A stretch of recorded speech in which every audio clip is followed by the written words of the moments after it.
When I was 12 years old, my 15-year-old brother and I experienced a very horrific event while at our grandparents' cabin. My grandparents own a cabin on a rather large island in southern Sweden, which contains only 2 cabins, separated by slightly less than a mile. One summer, my brother and I, along with my mother and sister, went to visit them for a weekend. The thing we did most during our days there was go fishing. On the first day of our stay, we were planning to fish. We set everything up. All we had to do now was go dig for worms, which we used for bait. Grabbing a shovel along with a bucket, we went back up to the cabin and down a short slope and through a trail where we usually find plenty of worms.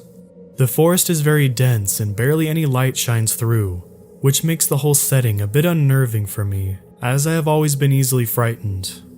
I hear something walking and I look at my brother with a very scared face. He brushes it off as if there was nothing to be afraid of, and insists that we go check it out. We walk a bit further down the trail, which I know leads to an open meadow, as I have been there looking for mushrooms with my mom at a previous occasion. Before we get to the open, my brother holds up his hands as to indicate for me to stop. I looked over his shoulder and see behind the trees what appears to be a moose looking directly at us. I got relieved as I knew they were friendly, and as I had seen plenty of moose nearby. My brother, however, who has never been scared of anything, looks back at me with the biggest eyes I've ever seen, and the most pale I've ever seen someone, as he tells me we should get out of here. Without questioning him, I start to walk back while he keeps pushing me as to make me move quicker, and as we reach the cabin, we are pretty much running. My mom and grandma were sitting at the porch as we got into the front, and I tell them that we saw a moose. My brother, on the other hand, remains completely silent. Safe to say that there was no fishing that day. The following day, we didn't even bring up fishing. I'm sitting on the porch reading a magazine, and my brother is sitting inside on the couch doing the same, although he still has the scared look in his eyes. I spend the following hour or two reading several magazines until my grandpa asks me where the shovel is. I realize that we left it where we were looking for worms the previous day, and I tell him where it is. Just as he was about to go and get it, my mother tells me that my brother and I have to go get it, since we left it there. She also tells me that we should go dig up some worms, as she wants to go fishing later with us. I don't question it, but my brother seems unnerved by it. This made everything all the more unsettling for me, as my brother is not easily scared at all, pretty much the opposite of me.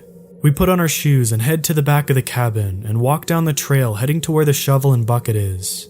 Once we are about 10 feet from where the shovel is, my brother stops and tells me I should go and dig, as he did it the last time. I do as he says and I start digging for worms. I have this very strong feeling that he stayed back because he was scared something would happen. I start hearing the bushes around me sway, and I hear sneaky footsteps moving closer and closer. Everything is all the more creepy as I have no idea where the footsteps are coming from. 1 second I'm sure they're coming from my right, the next it feels like they're coming from a completely opposite direction. I quickly put a few worms that I found in the bucket, and as I fumble to pick up the shovel, I feel as I'm being watched. My brother walks up to me and helps me seal the bucket, and I tell him it feels like someone is watching, to which he responds that we should leave. Just as we turn around and are ready to head back, I hear a crack from behind me and turn around. I look down the trail and see the moose once again, peeking at me from behind a tree. It looked very different from what they usually look like, as it felt much slimmer and sort of twisted.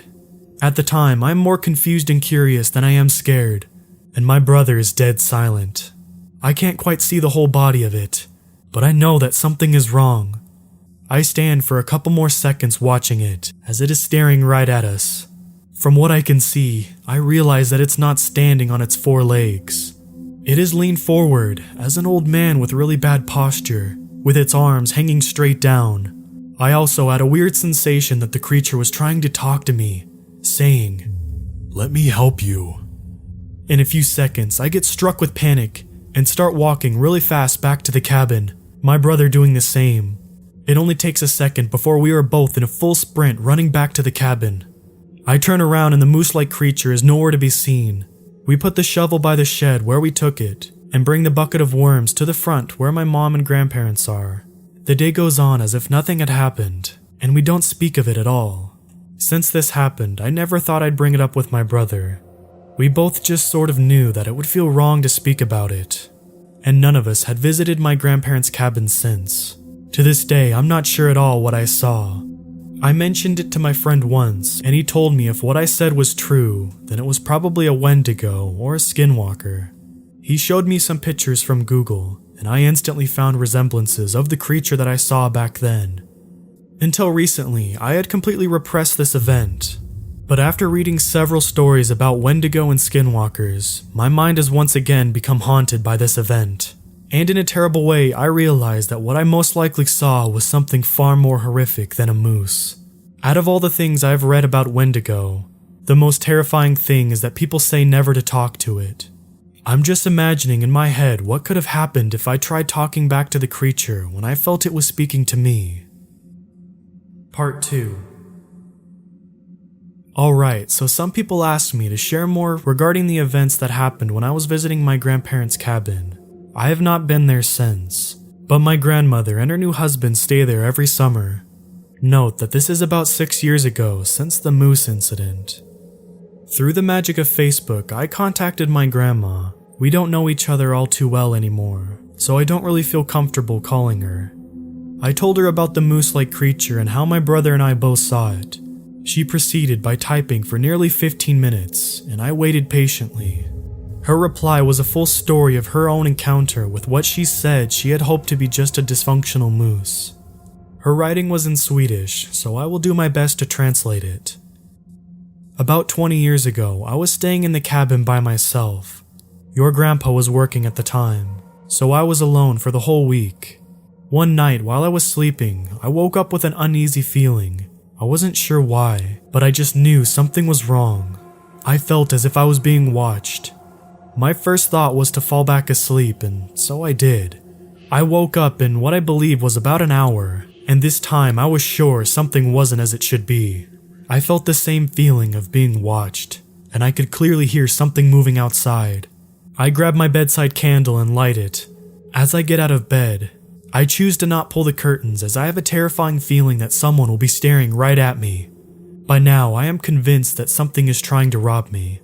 I was sleeping in the room at the back of the cabin, and so I walked up to the front and looked out by the porch, but see nothing. There are no neighbors nearby, and I can't call the police as I don't have a phone. I decide to go back to bed and try to sleep the fear away. I lay there for at least an hour without falling asleep, and although the sound is gone, the unpleasant feeling has stuck around. At the backside of the cabin, right outside my window, was an older cabin, which was used before this one was built. The place was creepy, and we eventually decided to burn it down some years later. Anyways, I hear something bumping around side of it, and I realize that I'm gonna have to look out the window. I get out of bed, light the candle again, and pull the curtains. The uneasy feeling is still there, and I have the strongest feeling that something is going to stare right back at me. I pull the curtains, and for a complete second I am caught in complete terror. I see something staring right back at me, but it's no robber. It's not a person. It's a moose. I expected to be relieved to find that it was nothing but a harmless animal, but that is far from what I was. After a few seconds, I calmed down, and the panic faded a bit. The thing was still staring at me, but it was sure not a normal moose. I took a few seconds to investigate it. For a first, it was not standing on 4 legs. It was bent forward, as if in the upper front legs were just barely floating above the ground. It was also much slimmer than moose usually are, and it had this sort of disturbing twist in the body. The antlers looked flat out terrifying. Naturally, it doesn't say anything, but I had this strong feeling that it wanted me to come out. It wanted me to let it help me. Although I felt that's what it wanted me to hear, I just knew the thing had bad intentions. I faint within a few seconds, and I wake up in the morning and let out a scream of panic. The creature is gone, and I am contemplating whether or not I was dreaming. To this day, I was unsure if this actually happened, or if I was just dreaming. Now that I know you saw the same thing, I know it was real. My grandma suggested that I tell my brother that I spoke to her about it, and I am seriously considering doing so. I mean, this for sure confirms that what we saw was not a normal moose. I had some thoughts thinking it might have just been a handicapped or dysfunctional moose. But by the way my grandma said it tried to communicate with her and convince her, I knew it was the same thing that my brother and I encountered, as it too tried to talk to us. Apparently, she had already told this story to my mom and grandpa, but they just brushed it off and said it was either an injured moose or she was dreaming. Hearing about this story just made me all the more scared, but at the same time curious about what the creature actually was, and what was its purpose. Was he trying to lure us into the forest? Was he actually trying to help us with something? Hopefully I get some more clarification the more I talk to people about it. I ended up sending some pictures of Wendigo and Skinwalkers to her, and she definitely saw resemblances between them. That all sent shivers down my spine. To all of the people reading this, if you ever encounter a weird-looking creature with antlers, do not speak with it, or even acknowledge their presence. That's what they want.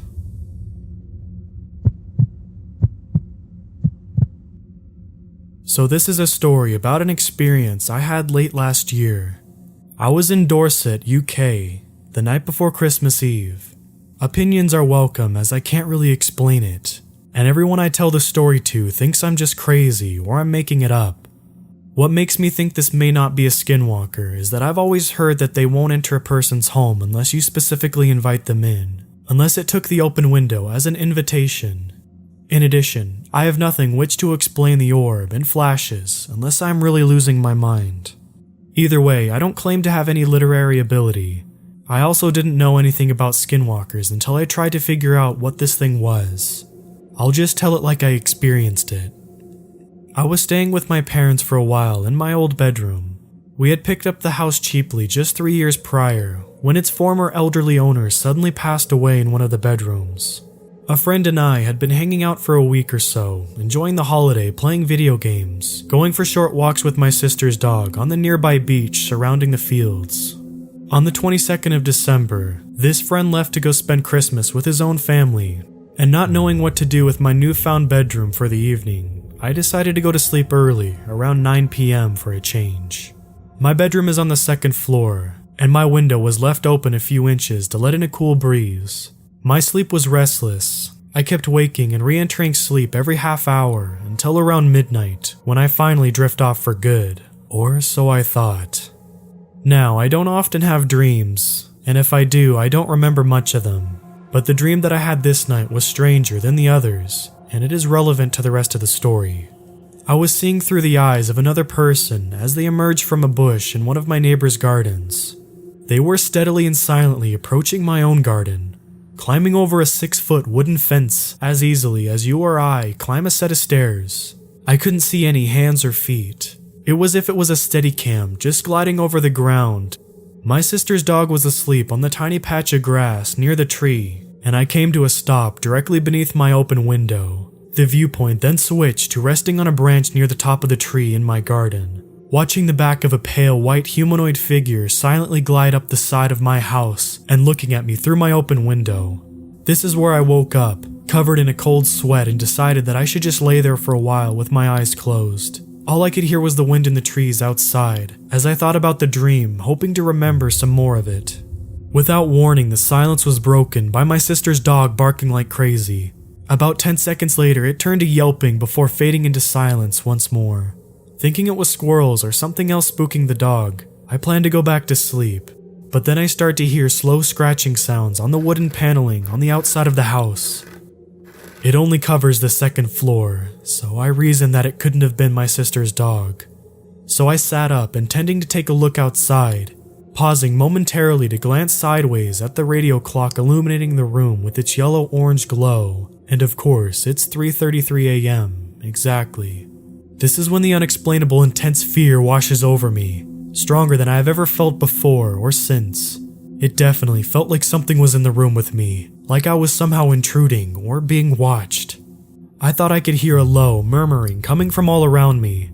I saw something move across the ceiling and come to rest behind the room's main light shade. I closed my eyes and laid down again for reasons I can't explain even now, as if I was being willed by an outside force. Then, with my eyes still closed, a floating white orb appeared roughly where I had seen the shadow on the ceiling, accompanied by the sound of 1,000 lighters being sparked at once. It was almost deafening. There was a bright white flash that filled the room with light that I could clearly see with my eyes still closed. As the flash subsided, I was left in total darkness again.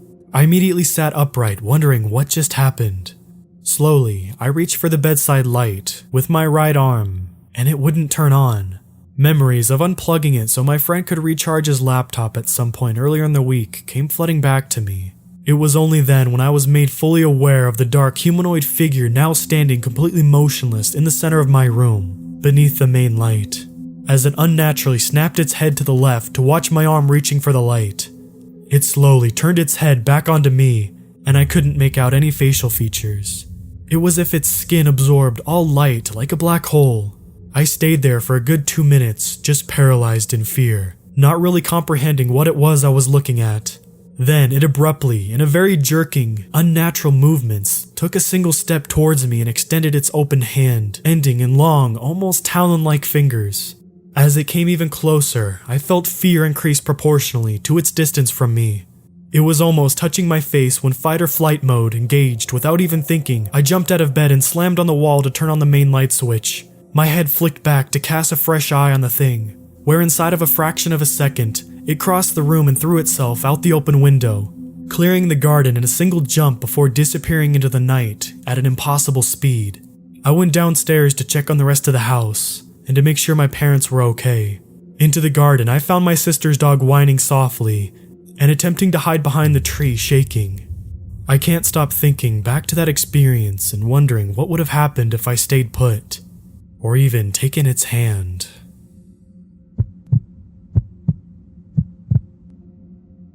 I've always been a bit of a skeptic, ever since I was a kid.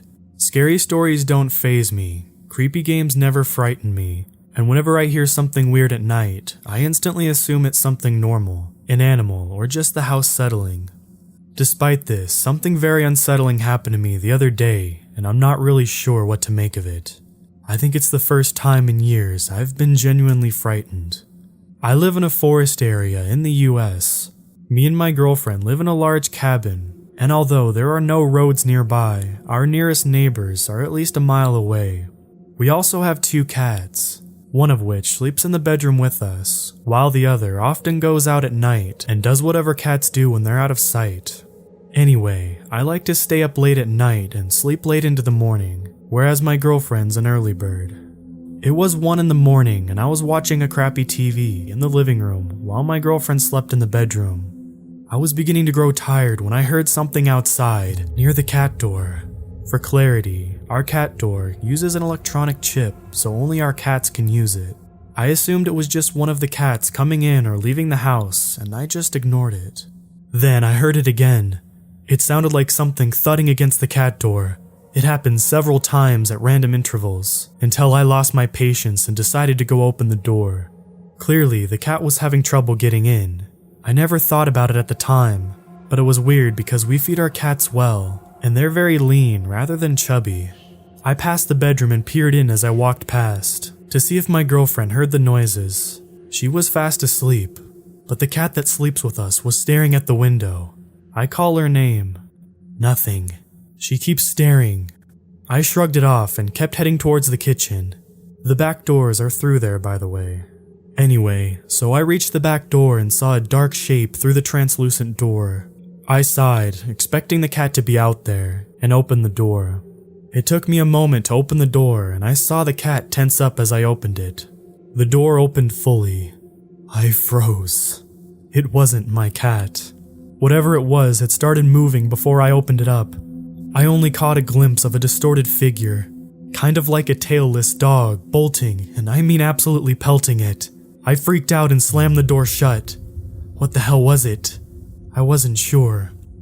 My natural skepticism kicked in, and I assumed it was just my other cat, and I had merely startled it. Perhaps the darkness made it appear larger. Nevertheless, I was creeped out, and I decided to go to sleep. As I slipped into bed, I realized something horrifying. The second cat was asleep on the rug. It took a while to get to sleep that night. Everything seemed normal until a few hours later, I awoke to a strange feeling of dread. Something wasn't right. My girlfriend was fast asleep. I held my breath and heard something creaking by the door, It sounded too loud to be one of the cats. It was as if a person was walking about. I reached toward my bedside cabinet and flicked on the lamp. The room was illuminated and I saw something just standing outside the door, staring at me. The same twisted figure I had spotted earlier outside. It wasn't very tall, maybe a little over 5 feet, but it was its face that scared me the most. I only caught a glimpse of it, but what I saw will stay with me forever. It looked like a dog, but with an elongated face and almost human-like eyes. You know that weird, distorted snarl dogs pull when they're pissed off? It had that expression. I instantly started yelling profanities as I scrabbled backwards, trying to straighten up. The creature turned and sprinted down the hall. I heard it dash outside and go past the window behind us, just above the headboard. I managed to look out as my girlfriend started to panic as she woke up fully. We both caught a glimpse of whatever the hell that thing was as it dashed off into the woods near our home. Grabbing my trusty shotgun from underneath the bed, as well as a couple rounds from the ammunition box that sits next to it, I ran out of the room in my underwear and rounded into the kitchen. The door was open. I'd forgotten to lock it when I saw the thing originally. I haven't seen it since, but we still live in our cabin. But I've bought sturdy locks for all the main doors and windows in the house, and always check the exit points at night. I also go to bed a bit earlier than I used to, so I'm asleep when the freaks of the night start to wake up. I've read a bunch of forums, and the only thing that I can compare it to, based on what I saw, is a Skinwalker. If you know anything about these things, please let me know.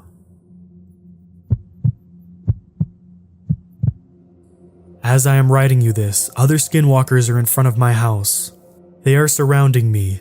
If I die, I want you to know what happened. I stand alone, nobody to help me. I hear them howling. By my estimation, there are at least 5 of them. But let's tell the story from the beginning, shall we? My childhood was nice. It was going smooth and buttery until my 8th birthday. After a long day and a party with my friends, summer heat slowly disappeared as the night came on. I was out in the backyard playing with my Spider-Man figure. I was feeling safe and happy, until my dog shot across the yard and ran off into the forest. I should probably describe the dog. He was a big Siberian Husky, white. His name was Johnny. Anyways, back to the story. The dog shocked me. Then in a second, I went from feeling safe to feeling like I could die at any moment. Right then, fog rolled into my backyard. I could see the outline of a figure standing in it. Then, a wolf howled. It sounded like a wolf at first, but it sounded wrong. I screamed for my dad, who came out running. I told him about Johnny and the wolf howling. He then said, "Son, there's no wolves in this country." He ushered me inside and grabbed his shotgun and went searching for Johnny. He came back empty-handed, but I knew something happened. That he saw something. I could see it in his eyes. That night, he stayed awake on the couch, gripping his shotgun until the sun came up. From that point on, every night the fog would roll in our backyard, and the figure would start howling. As I grew older, I could not be convinced by my father it was just a wolf. So, on one winter evening, he sat me down in the couch by the fireplace and told me a story. "Son, long before men ruled the earth, other creatures lived on it. So naturally, when we came, they felt angry. They wanted to get rid of us. That thing you see every night howling is one of them. They are called Skinwalkers. They are sort of shapeshifters. They can take the shape of a human or animal.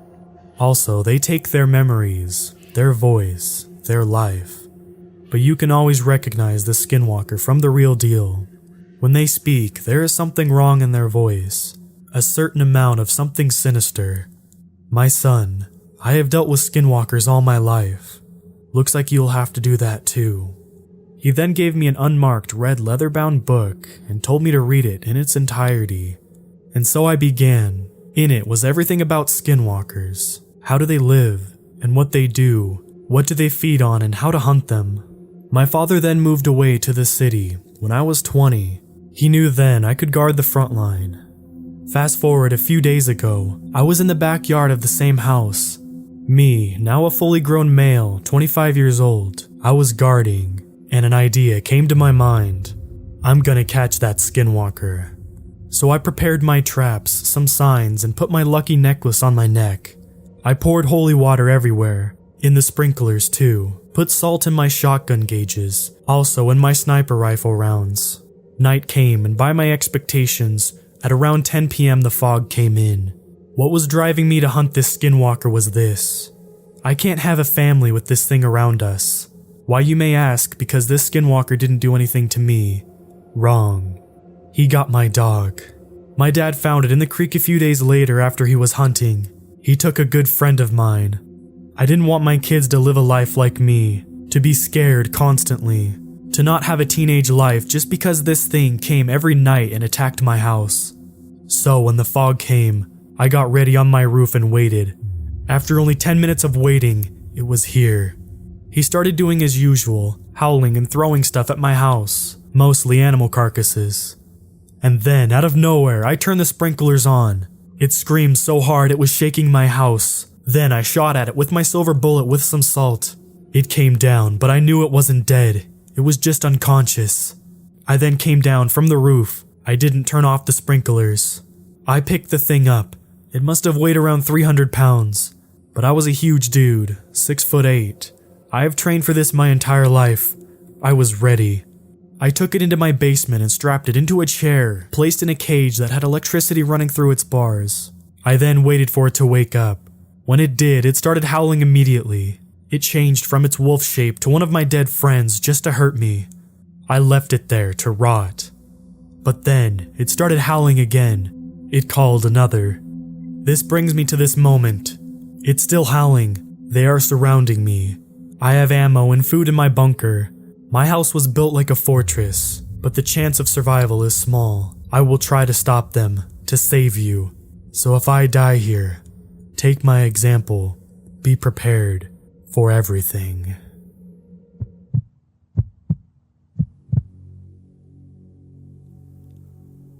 Last night, I had an experience with what I believe to be a Skinwalker. I was sleeping on my couch. I'm in the process of remodeling my bedroom. It had been storming on and off all night, but in that moment, the wind was only blowing.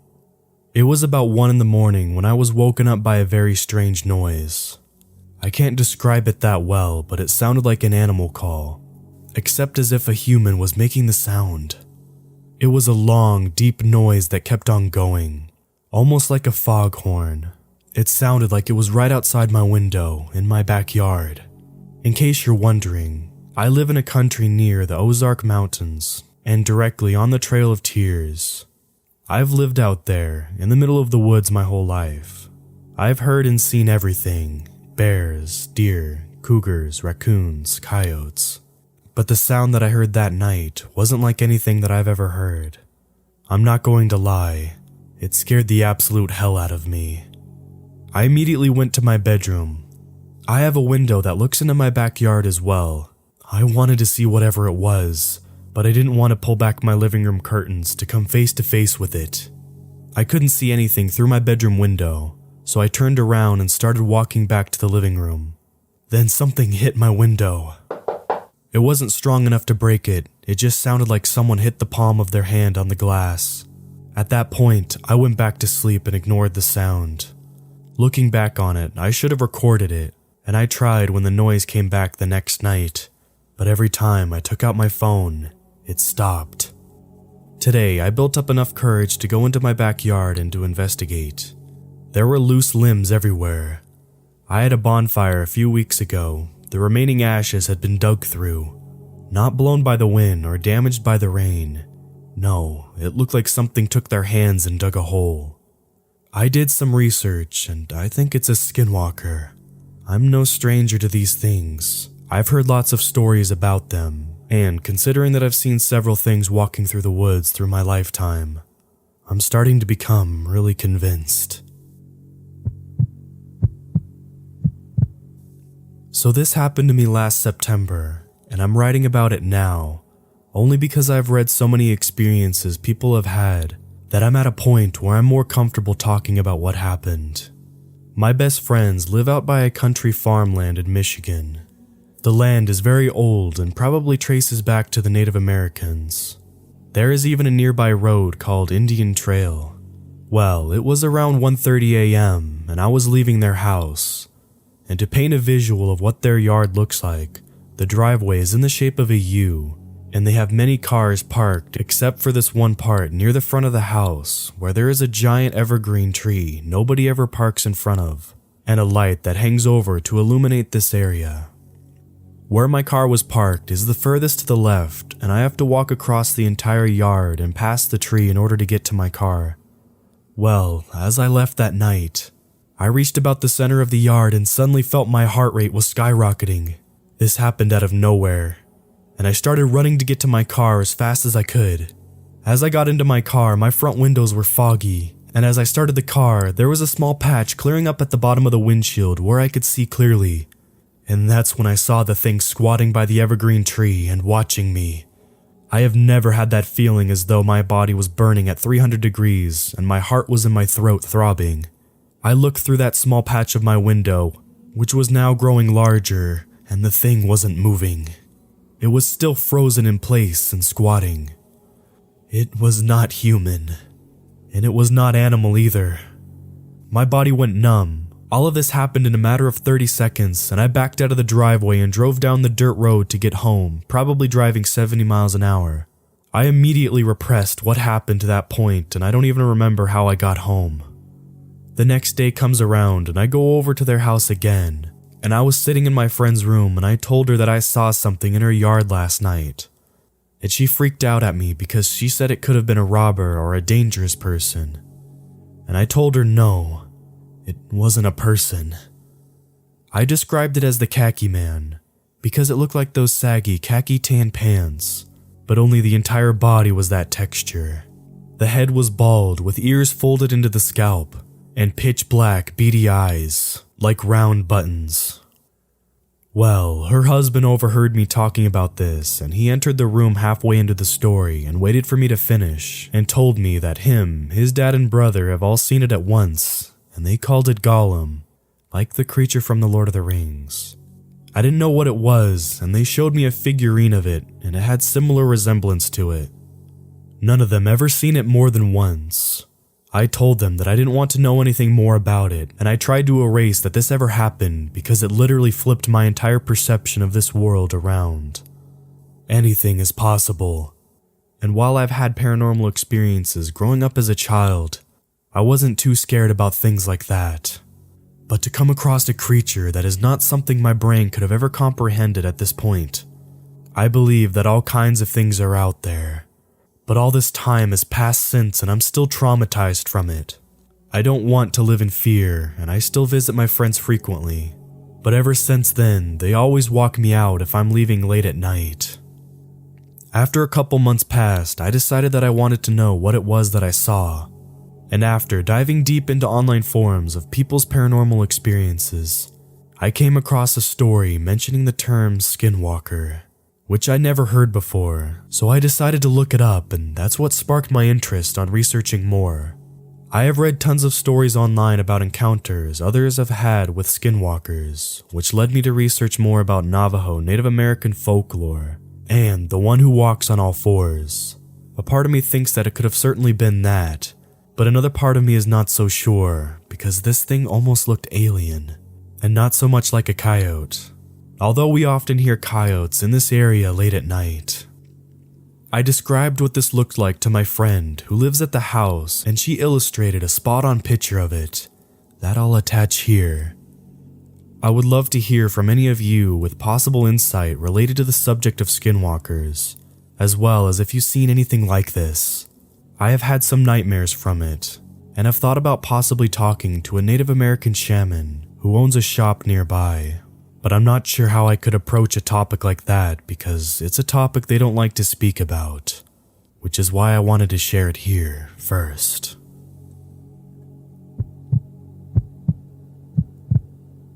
I told this story to some friends tonight after not thinking about it for a while and remembered how odd and creepy it really is. The man who told me about this terrifying experience in the Colorado wilderness is one of those distinct relatives that everyone has. They're your third cousin, twice removed, or something to that effect. I'm not positive exactly how we're related, but he's an incredible guy. I'll call him Greg. Greg is a decorated green beret with a silver star to his name that he earned by capturing the leader of an Afghan sniper cell without incurring any casualties. Despite his status of a huge badass, and not his inconsiderable size, 6'3", 200 pounds, Greg is a teddy bear, just an extremely humble, kind person. I have a lot of experience in the outdoors and have lived in Colorado for most of my life, and Greg and I had an extended conversation about our adventures in the woods at my grandmother's house for Thanksgiving. We were sitting on the couch wearing tacky holiday sweaters when a conversation turned to hunting. Greg mentioned offhand that he used to be an avid hunter, but had an experience that turned him off to it. He doesn't even like guns anymore, something I found surprising coming from an accomplished soldier. I pushed him to tell me what happened, and though he seemed uncomfortable with the idea, he finally did. I'm going to switch to first person now and try to write exactly what Greg told me. It was late October, which means elk season is up in the Indian Peaks wilderness, and I went up there to bag a few elk and just relax for a few days by myself. I parked the truck near a trailhead about 8 miles from where I would end up setting up camp, and was looking forward to the nice weekend in the woods with some nice peace and quiet after packing all my gear and getting ready. The first morning, I was in my deer blind, about 20 feet up in a tree with a cup of coffee and my rifle. The sun had just come up an hour or so ago. About 50 yards from my tree, the tree line ended and opened up into a big meadow where a lot of elk tended to roll through, and I could sight my rifle pretty well through the trees and could see most of the big grassy area. Maybe a couple hours had passed, which really isn't boring that deep in the woods. I just drank my coffee from my thermos and listened to the life around me, feeling the woods getting ready for winter. I couldn't believe my luck when I glanced over the meadow and saw a large group of elk had started grazing in the meadow. The silent animals plodded along, munching at the grass, oblivious to me watching. Among the group was one of the most beautiful elk I had ever seen. It was called a monarch, which means its antlers had 8 points each, something really rare. I quietly clicked the safety off my rifle and sighted in on it. When you're hunting an animal like this, you want to put the bullet right where the skull meets the spine, in order to sever the spinal column and kill it instantly and painlessly. The focus when you get in the zone is incredible. I swear I could feel the firing pin punch forward and the bullet leave the barrel as I pulled the trigger. That beautiful elk went down silently, and all the others scattered for the tree line. I was ecstatic about the shot and the elk as I climbed down the tree and set off for the meadow. I had left my rifle up in the tree, something I regretted soon, and I had only a small knife on me to gut the animal and drag it back to camp. As I was making the short walk between my tree and the meadow, I noticed that the woods around me were completely silent. Some of this is normal after you fire a gun in the woods, but for it to drag on this long was unsettling. I thought nothing of it and continued the short walk through the dense pines. As I was about to clear the trees and step into the meadow, I noticed something odd. I could see the elk's body lying in the grass through the trees, but there was something else there. There was what looked like another elk, antlers and all, on the opposite side of the dead elk from where I was coming to walk out of the tree line, almost looking as though it was gently nuzzling the other elk's dead body. This was weird. To see another elk treat a dead elk like this, they usually just scatter, but I continued to walk towards it, hollering in an attempt to startle the other elk off. It snapped its head up and looked at me. Over the body of its fallen friend, the strange new elk eyed me with its unafraid glare. I say glare because it didn't feel like an animal looking at me anymore. Its glassy black eyes gave me the same caught red-handed feeling that you got when your parents catch you when you're doing something wrong.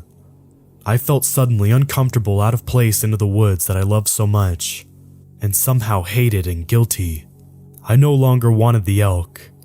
I stopped dead in my tracks and watched this animal as it eyed me angrily. What it did next gives me nightmares to this day. It stood up, and it was not an elk. The thing that stood before me on the other side of the dead elk must have been lying on its stomach, and put its arms down and pushed up, putting its legs under it. It reared back, glaring at me all along with its evil glass eyes. My breath caught in my throat. Most of its body was at least somewhat human, but terribly emaciated and elongated. It appeared to stand 10 feet tall, not including the antlers atop of the elk head.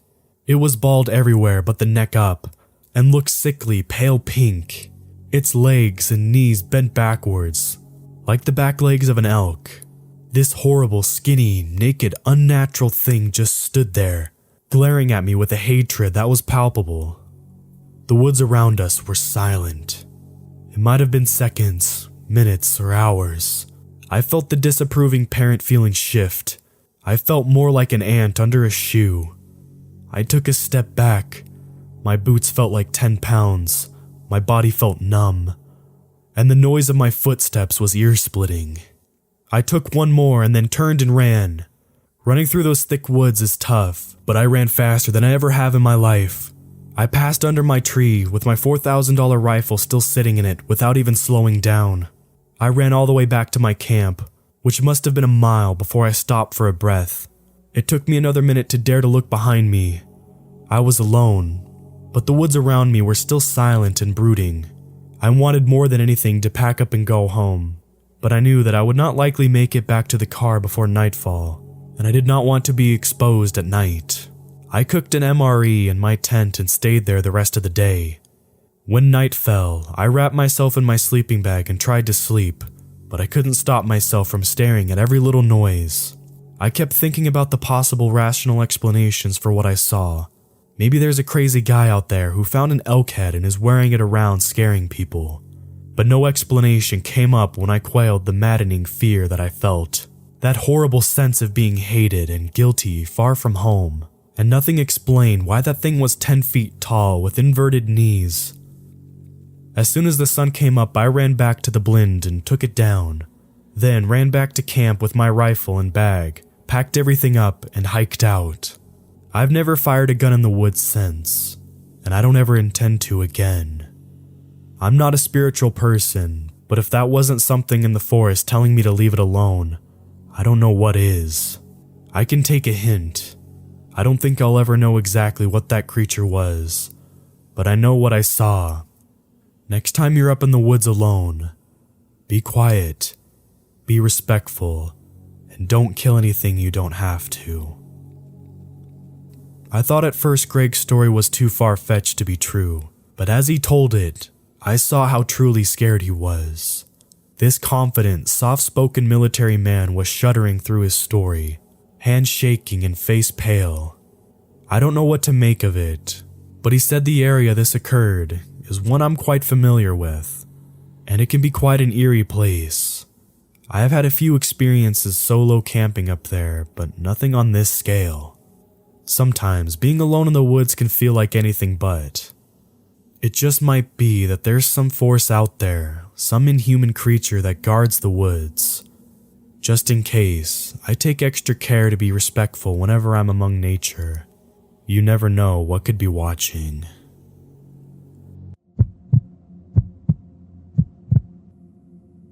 I had just gotten off Interstate 40 and was driving on US 191 north through the Navajo Res in Arizona one night heading to New Mexico.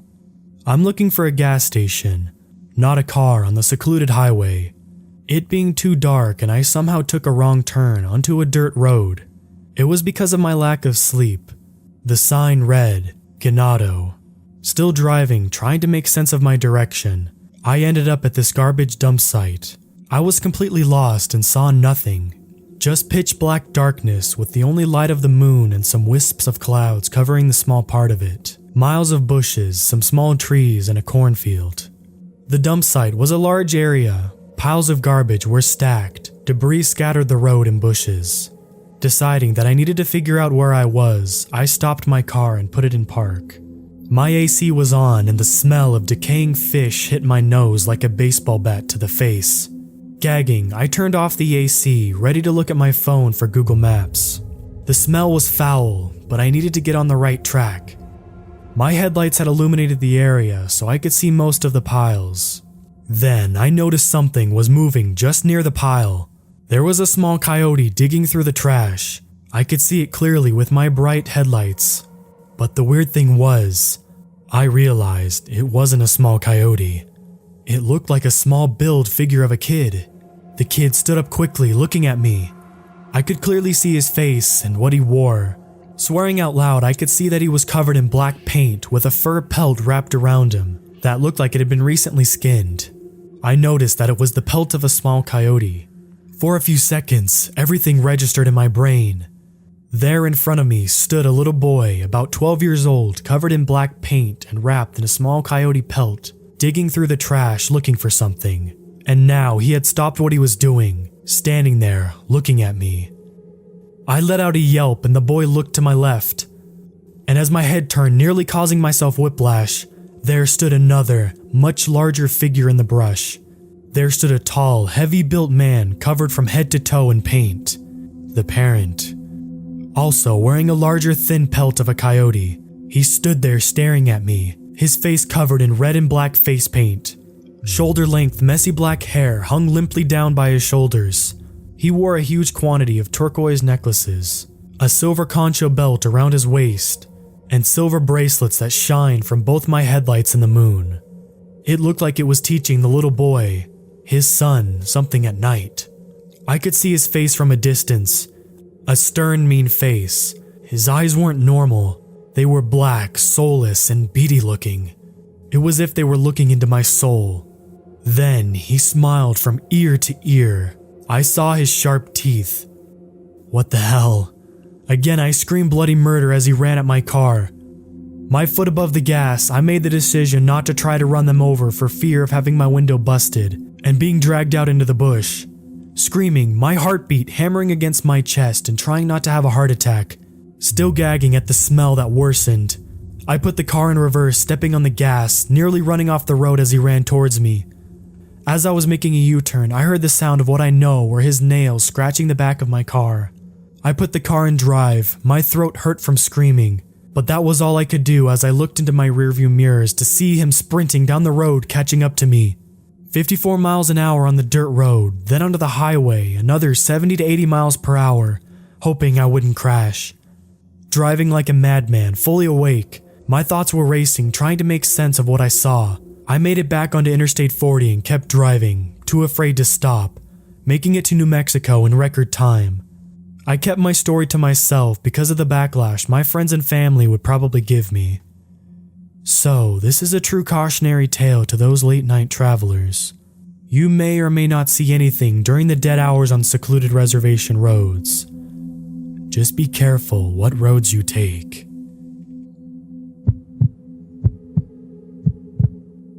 Never having lived by myself before, I was pretty scared about what to expect. I graduated college and had landed a pretty decent job with a generous starting salary. But the downside was that I had to move far away from where I was currently living with my parents. It's been about 3.5 weeks since I moved out and I've been getting along pretty well by myself. Even in college, I had a roommate and was only 30 minutes away from my parents' house. Now, I'm living alone 2 states away from my family, so I think that I took the sudden change pretty well. I don't know if it's because of the recent stress about moving and everything, but I've been having the same reoccurring nightmare for the past couple of weeks. I'll wake up in the middle of the night covered in sweat, heart pounding, not remembering why I'm so scared, only to have the details of my dream come flooding back to me. Most of the time, I don't even go back to sleep because I'm so scared that I'll dream it again. I don't want to tell my parents about this because they're stressed enough as it is, with me living alone and so far away for the first time in my life. But it's starting to eat me alive. I've gotten very little sleep and it's beginning to show at my new job. I would say that one of the creepiest parts of my reoccurring nightmare is that I keep having these out-of-body experiences while I'm dreaming. I don't know how common out-of-body experiences are, but I think that having one every night for 2 weeks in a row is pretty rare. To understand the rest of my dream, you have to know the general layout of my apartment building and the room where I live. It's a pretty big building, 6 stories tall, and about 100 yards wide. There is a large set of woods located behind the apartment building that stretches on for a good couple of miles. But I've never been back there in real life because the woods give me the creeps. I live on the 3rd floor, and the window in my bedroom has a full view of the woods behind the building. My dream always starts out the same. I'm standing behind the apartment building, looking into the wall of trees that sits before me. It's in the middle of the night and the moon is shining overhead, casting a low, white light over everything. I'm standing out in the cold with nothing on but a t-shirt and my underwear. I know I'm dreaming, but there is an astounding amount of detail in what I can remember. I remember feeling the cold grass beneath my uncovered feet and the rhythmic sound of crickets as they sing in the night. I also remember the woods. Every time my dream starts, I'm looking into the woods, but I have this feeling, call it intuition, that I'm waiting for something. For what? I don't know. Despite all the light that's coming down from the soft glow of the moon, the trees in front of me are dark. They vanish into blackness as they get further and further away from me. After a couple of minutes of standing there in the cold looking for nothing, I turn around and start walking toward the apartment building. I go up to my room and walk in. The lights are off, but I can navigate through the darkness using the small amounts of moonlight shining through the windows. The door to my bedroom is always cracked open a little bit, so I quietly walk in and there I am. Another me, fast asleep in my bed. I watch myself sleep for a couple minutes and then wake up. Despite the dream not appearing scary in any way, I always wake up full of fear and have to calm myself down by drinking a cold cup of water to steady my nerves. Every time I've woken up so far, I've never dared to look out the window. I'm too afraid that I might see something. See what? I don't know. 13 days now, I've had the exact same dream, 13 days in a row. I'd start out behind the building, shivering in the cold of the night. I watch the woods for a couple of minutes, then walk back into my apartment. I enter my bedroom and watch myself sleep for a little bit. Then I wake up. It's gone on like that for almost 2 weeks. Until last night. It started out the same as every other dream. I was behind the building in the glow of the moonlight, shivering from the cold, standing in front of the dark wall of trees, looking for nothing and listening to the crickets sing. Something was different though. Something inside me had changed. There was an indescribable, overwhelming sense of dread that was not there before. I was afraid. Impossibly afraid. I shivered again, not from the cold, but from fear. For the past 13 days, I had this very strong feeling, call it intuition, that I was standing in front of those woods for a reason. Some part of me was always saying that I was there waiting for something. Standing there last night, I can say with certainty that whatever was waiting for me had arrived. The atmosphere around me felt different. The sort of feeling you get when you know you're not alone. I wanted to turn around and run, but my body wasn't letting me. Out of nowhere, the crickets stopped singing, and everything went silent. I could hear leaves crunching in the distance. I tried to run, but I didn't budge. The crunching leaves grew louder, closer. I opened my mouth to scream, but nothing came out. I heard a twig snap several yards in front of me, and I saw something advance from the darkness. I turned around and started walking towards my apartment. I wanted to run, but I couldn't. My body wasn't allowing me. I could still hear the crunching leaves behind me, impossibly close. I knew if that I turned around, I would see it, the thing that I'd been waiting for. As I was walking back to the apartment, I was certain that something was walking in the darkness behind me. Something dangerous and demonic. I made it into the building and walked in, closing the door behind me without turning around. Whatever was following me did not make it into the building. I was about to let out a heavy sigh of relief, but stopped. I heard something behind me. It was very faint, but in the stillness of the night, I could hear it as clear as day. I turned around reluctantly and looked at the door to the outside. There was a long small window on the door, and through the door, I could see the silhouette of a dark figure standing from just outside the door. The sound that I heard was its claw-like fingers tapping on the glass. It was a mocking gesture. If it wasn't for the lack of light, I would probably seen it smiling at me as well, quietly saying that it was going to get me and there was nothing that I could do about it. The tapping stopped and it moved away from the window into the darkness. I turned back around and went up to the 3rd floor where my apartment was. I entered and walked over to my bedroom door. I quietly walked in and froze. My other self wasn't in the bed this time. I was standing in front of the bedroom window looking down at the woods below. My other self turned around looking at me.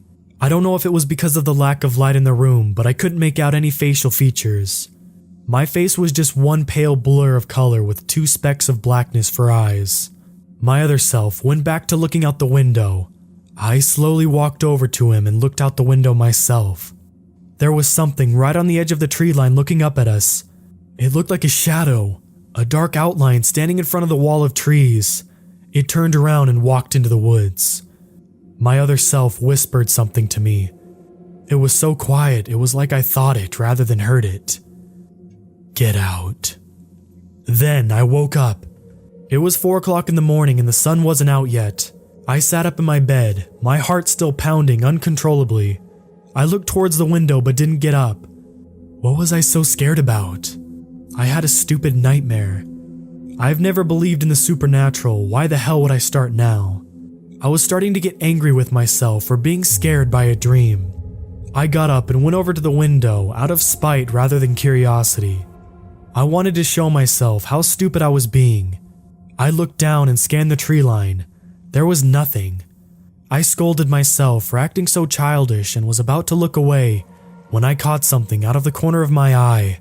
It was quick, but I thought I saw something retreat back into the woods near the trunk of one of the trees. My heart was pounding again and I felt lightheaded. I went into the kitchen and turned on the light before pouring myself a cup of water. I sat there in the light until the sun came up. I called in sick to work and decided that I was going to go apartment hunting instead. As I was leaving the building, something caught my eye. I went back to the front door and stared at the small, long window. I put my hand on the glass and moved it back and forth. There were small scratches etched into the glass. I didn't want to sleep in my apartment tonight, so I got a hotel room instead. I still don't want to fall asleep. Whatever is happening, real or not, I'm scared. I don't know what to do besides wait. Wait for what? I don't know. I know this sounds totally crazy, and I probably wouldn't believe it if it didn't happen to me. I've never been a believer in the paranormal, but honestly, I have no idea what to make of what happened last night. I will say it again before you read this that it sounds insane, but please know I am telling the truth. I wasn't drunk or high, and I was with a friend of mine who saw the exact same thing. I go to college in a smallish school in Wisconsin. One thing this school is known for is having crazy parties out in the surrounding woods. I know it sounds stupid, but it's the only way to make sure that Campus PD doesn't come and shut it down. I haven't ever been to one of these parties. I've had difficulty with anxiety. But after 2 years of therapy and medication, I finally decided I wanted to go to at least one party before I graduate. I'm a senior. So anyway, I talked to my friend Gina, who's known as a bit of a party girl, and she tells me there's going to be a big party in the woods this Thursday. A lot of kids at my school don't have class on Friday, so we make plans to go. So last night, me and her head down a trail into the woods with flashlights, and we joke about how creepy it was.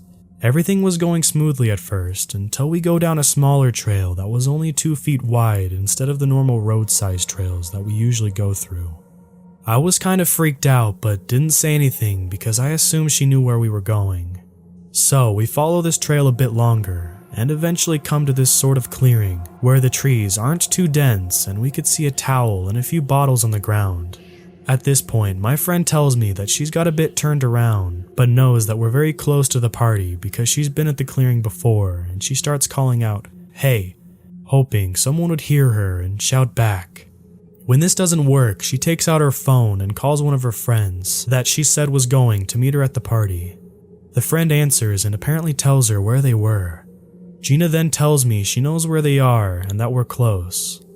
I joke that she better not get me killed, and as we nervously laugh, we hear a "nya, nya, nya" sound coming from behind us, followed by what sounded like a cross between a whistle of an old train and somebody blowing. We then turn around thinking, what the fuck was that? We shine our flashlights on a deer standing up on its hind legs with one arm against a tree looking at us. I know it sounds stupid, but just the way that it was watching us and standing up there was the most unsettling thing I have ever seen in my life. My friend takes off running and I'm still standing there looking at it, trying to make heads or tails of it before I start running after Gina, trying not to be left alone with this thing. Luckily for me, Gina runs into a tree and I catch up with her and start yelling at her about leaving me alone. When we hear another whistling sound out to the left of us and turn our flashlights to see another deer looking at us. But this one was walking toward us on its hind legs, but not like a person, like a dog. It gets close but walks behind the tree with only its head and neck poking out, watching us. I've never been so scared in my life and start to cry and yell at Gina, telling her to call the cops. Like that would do any good. At this point, I honestly thought I was going to die. I was just so scared that we had heard another whistle sound somewhere in the woods behind us. We heard a rustling sound in the woods and we were sure that this was it. This is where we were going to die. But instead walked out a giant. I mean giant. Like newfound size, but with short hair like a lab. Black dog. The dog then walked right up to us, looked at us for a bit, and looked at the deer behind the tree, which then started to make a nyah, nyah sound, like we had heard earlier. But the dog just stood there looking at it, not growling or barking or anything, just staring. The deer then started to make a huge coughing sound, but the dog stared at it without making a noise, before turning around and just ignoring it, and walking over to us and started barking and baying. A minute later, a professor who I'd taken a class with sophomore year burst through the brush and started yelling at Baron, his dog who had apparently run away into the woods. He was really confused to see us, but saw that we were crying and offered to take us back to his house and drove us back to campus. I haven't slept since that night, and I've been all over the internet trying to make sense of what I saw, and I think it was a Skinwalker. I know this sounds totally crazy, and I probably wouldn't believe it if it didn't happen to me. I've never been a believer in the paranormal, but honestly, I have no idea what to make of what happened last night. I will say it again before you read this that it sounds insane, but please know I am telling the truth. I wasn't drunk or high, and I was with a friend of mine who saw the exact same thing. I go to college in a smallish school in Wisconsin. One thing this school is known for is having crazy parties out in the surrounding woods.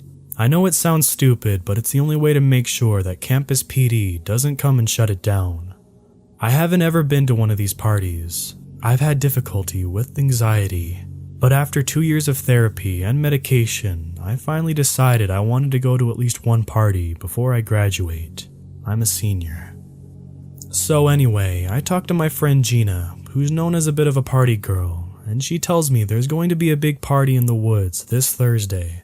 A lot of kids at my school don't have class on Friday, so we make plans to go.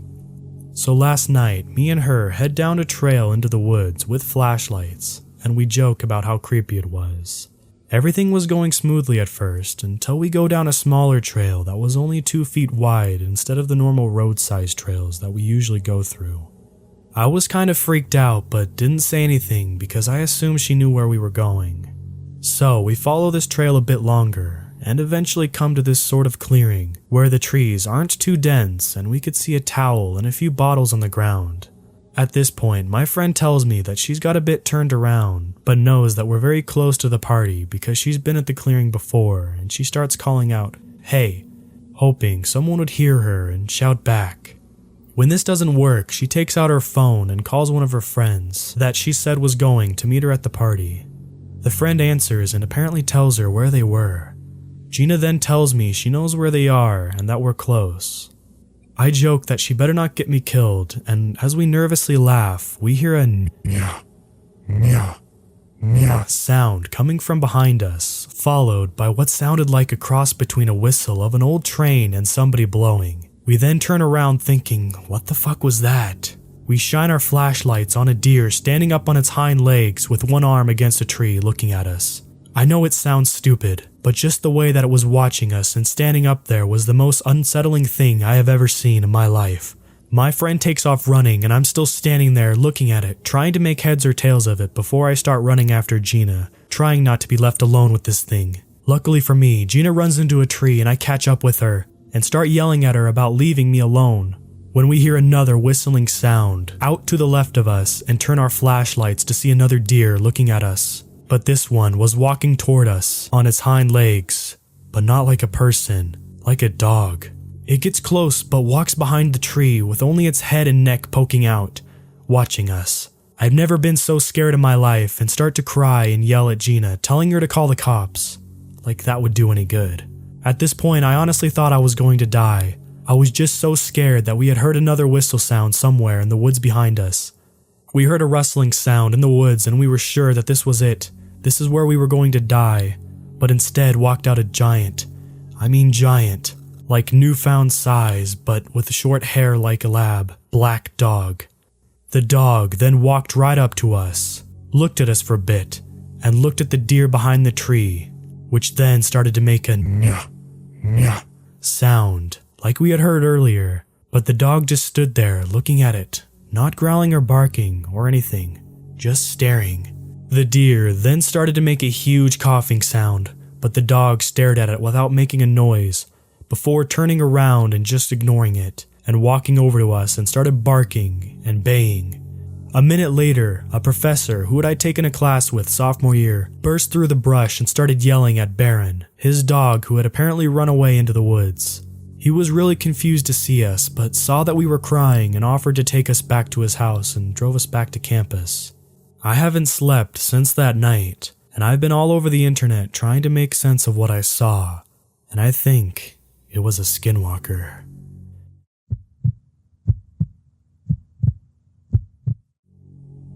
When I was young, I lived in quite a small town in Queensland. The whole town was surrounded by trees in every direction for hundreds of kilometers, and we had so much room to play. This particular story is about the first time we got drunk. In the winter, the levels of water would drop significantly, enough for us to camp on the riverbed. My best mate's parents owned a pub at the time, so we were in charge of getting the drinks for our little trip, so we could finally cross that off our bucket lists. The place we had in mind was out near an old settlement, where a few creepy things have happened to us over time. So we made our way down to the riverbank, which was low on the side we came in and really high on the other side. You couldn't see the other side through all of the trees on top, and it was kind of unnerving knowing that someone could be up there watching and you wouldn't know. There are about 7 of us kids in the camp, and our parents have no idea where we are or what we're doing. We lied and said we were staying at a friend's place. We set up camp and built a little shelter for all of us to sleep under. We got all set up and started drinking as the sun was setting. Soon, it was dark, and we were in full swing of mixing drinks and singing songs and throwing stuff into the water, and generally making a whole heap of noise. As we were starting to wind down, one of my friends said he saw something move at the top of the riverbank on the steep side. We all say that he is full of shit and should calm down, but he is adamant that someone is up there. So we all start calling out, "Come out, you coward," and other such things, being brave well beyond our years. To our surprise, a man wearing straggly clothes and no shoes comes out of the tree line, stands on the edge of the bank and just stares at us. We all go silent, waiting for him to do something, but for about 5 minutes, he just stands there, and then he retreats back into the tree line. We talk amongst ourselves and get a bit nervous, but we soon forget it. About an hour later, the guy is back, but he isn't on the bank anymore. He is coming out of the shadows from the other side of the bank and entering our camp. He comes over and stands next to the fire, joins our group of 12-year-old kids and just stands there. We are all officially a bit scared and don't really know what to do, so we just sat there in silence. Eventually, one of my friends gets up the courage to speak to him. "G'day, mate. How are you? Are you okay?" The guy just stares at my friend and then starts staring at each one of us for a little bit, spending time on each of us. My friend tries again. "Hey, are you okay? What's your name?" The man snaps his head back at my friend and stares at him wide-eyed for at least 2 minutes before answering.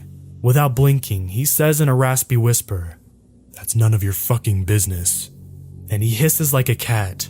This guy just jumps back screaming and staring at the fire like it had just appeared and runs off up the steep bank in record time. It was impossible to get up this thing, so we all just stand there speechless. We decide that it's best if we just stoke up the fire, because it's about a 19-kilometer walk in pitch black to town, and we weren't confident of that. So, stoke the fire we did. We sat up for as long as we could, keeping watch, not really talking. We all eventually dozed off, one by one. When we woke up in the morning, everything was gone. All of our alcohol, all of our bags, all of our shoes and blankets, everything. The creepy thing is that none of us awoke as someone robbed us blind, and there was not a single footprint. We were sleeping in damp sand, so there should have been footprints everywhere, but there were none. It looked like we hadn't even been there. Needless to say, we bailed and ran almost all the way back to town. Our feet were all cut up and messy by the time we got back. We never told our parents about the camping trip, and I think we never will.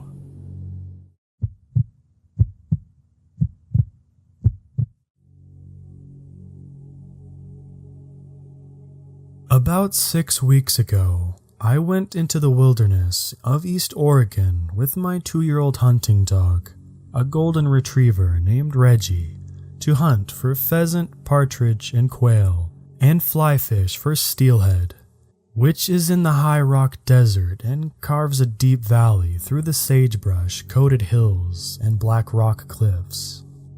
Something happened in that canyon that changed everything I know, or thought I knew, about the world we live in. I'll start with a bit of backstory before I get into the events. I did the same camping trip with 2 buddies last November during my dog's first bird season, and we were all psyched to have a round 2. Unfortunately, one of the dudes bailed because of work pressure, and the other because he needed time to prep for an interview. So, I decided to go alone. I've done plenty of solo camping and hunting before, and this time I had my bird dog, so I felt even better going alone. There's obviously no cell phone service out there, so I gave my girlfriend and some buddies my route and camping locations, and set out before sunrise on a Friday with plans to return late on Sunday. It's about a 3-hour drive to the stretch of the John Day River Basin where I was heading, and I got there around 9:30. It was around 40 degrees when I got out at the BLM parking area to stretch and started to get ready to set out. My dog was really stoked. He knows when we're hunting when I put on my bird pouch and bust out the shotgun, and I was happy as a pig in the mud. Sun was shining, and it had snowed a few days earlier, so the red, tan, black, and green sagebrush-coated valley we started hiking down into was shimmering. I had my big backpacking pack loaded to the brim with gear and a sidearm. I don't always carry a sidearm, but 3 days and 2 nights alone in an area infested with packs of coyotes, who don't scare me but would love a golden retriever snack, and a high density of mountain lions, which definitely scare me despite being cool animals. I figured why the hell not. We, my dog and I, rucked about 6 miles into a more open part of the valley where I wanted to spend the first night. It was around 50 degrees at this point and absolutely beautiful, while quite muddy with the snowmelt. I set up the tent on a little grassy plateau above the old trail and put the dog in the tent with some water to chill for a bit to get his paws warmed up. I ate lunch and dumped most of my gear and set out with just my camelback, bird pouch, gun, and dog down further into the valley to start hunting. About as happy as a dude can be. It was slow hunting at first, but eventually we flushed a cubby of quail and a few hen pheasant. After about 4 hours, it was starting to get dark. We had 3 quail down and we were working our way back to the camp. This is where things got somewhat strange. Reggie was ahead of me and I was struggling through some thick brush to get back to the trail from the river when the dog bolted back through the gap he had gone through with his ears back and his eyes wide. He kind of huddled and paced anxiously behind my legs. It wasn't normal behavior for him unless he was startled by something like a door slamming or a leaf blower. I looked forward to where he came from and immediately thought cougar. I aimed my gun forward as if I was about to flush a bird and moved through the gap in the brush with Reggie reluctantly at my heels. I pushed into the opening below the trail and noticed out of the corner of my eye a body of tan fur low in the grass, and whipped to my right with a shotgun at my shoulder ready to shoot. I then saw hooves and then a face, and to the relief of the adrenaline throbbing behind my eyes, I realized it was a female bighorn sheep lying in the grass. She was shaking violently and her eyes were white with terror, and she was clicking her teeth through a slick of frothy drool and wheezing like a sick old horse. I couldn't see any obvious broken bones or lacerations on her, and she was quite young, maybe 2 years old, and there was nowhere she could have fallen from. I figured she was just sick and dying.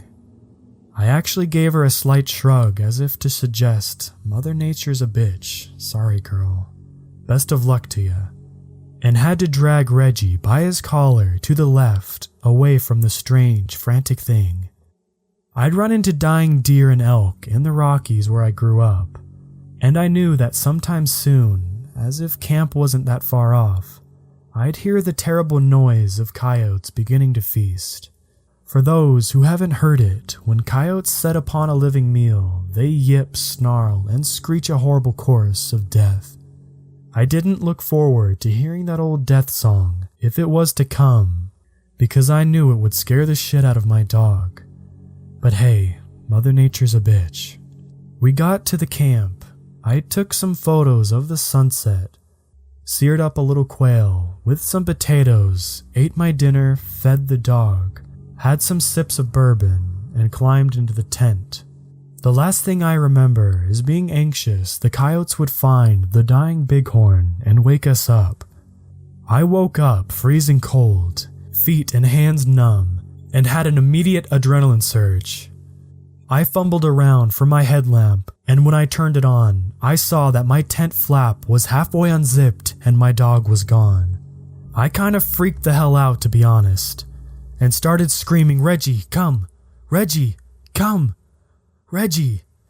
And as I slammed my numb feet into my boots and rushed outside, there was a low howl of wind and there was a bit of moonlight, so I could see the glimmering river on the other side of the valley.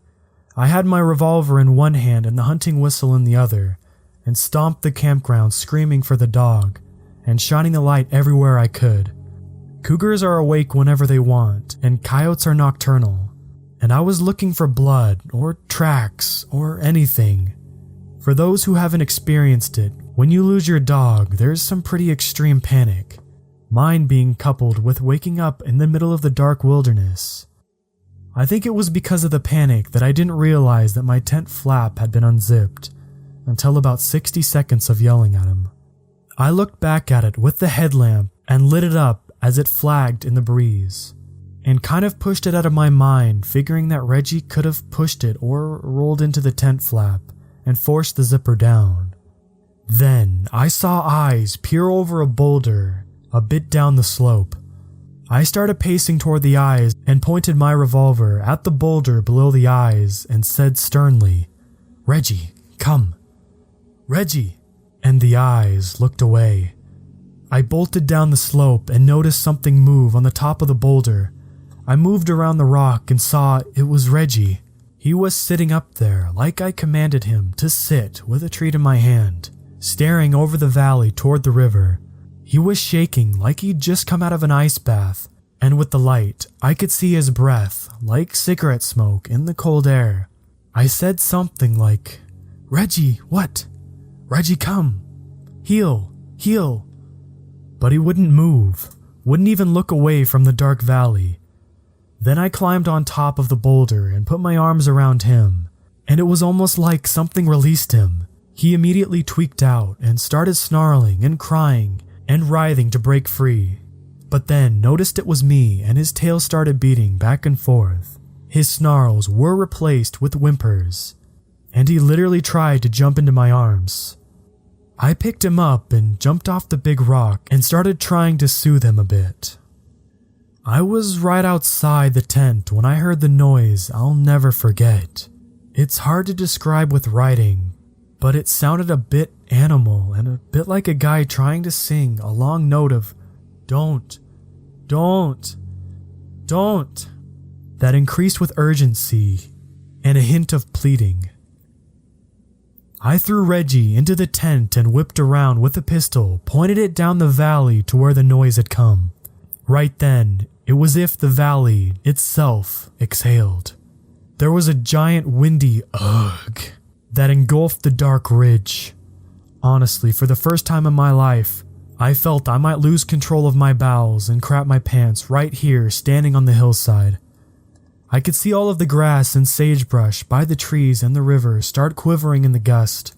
Reggie was barking like crazy, and I had just backed up into the tent and zipped it up mostly closed, leaving a bit to see out of.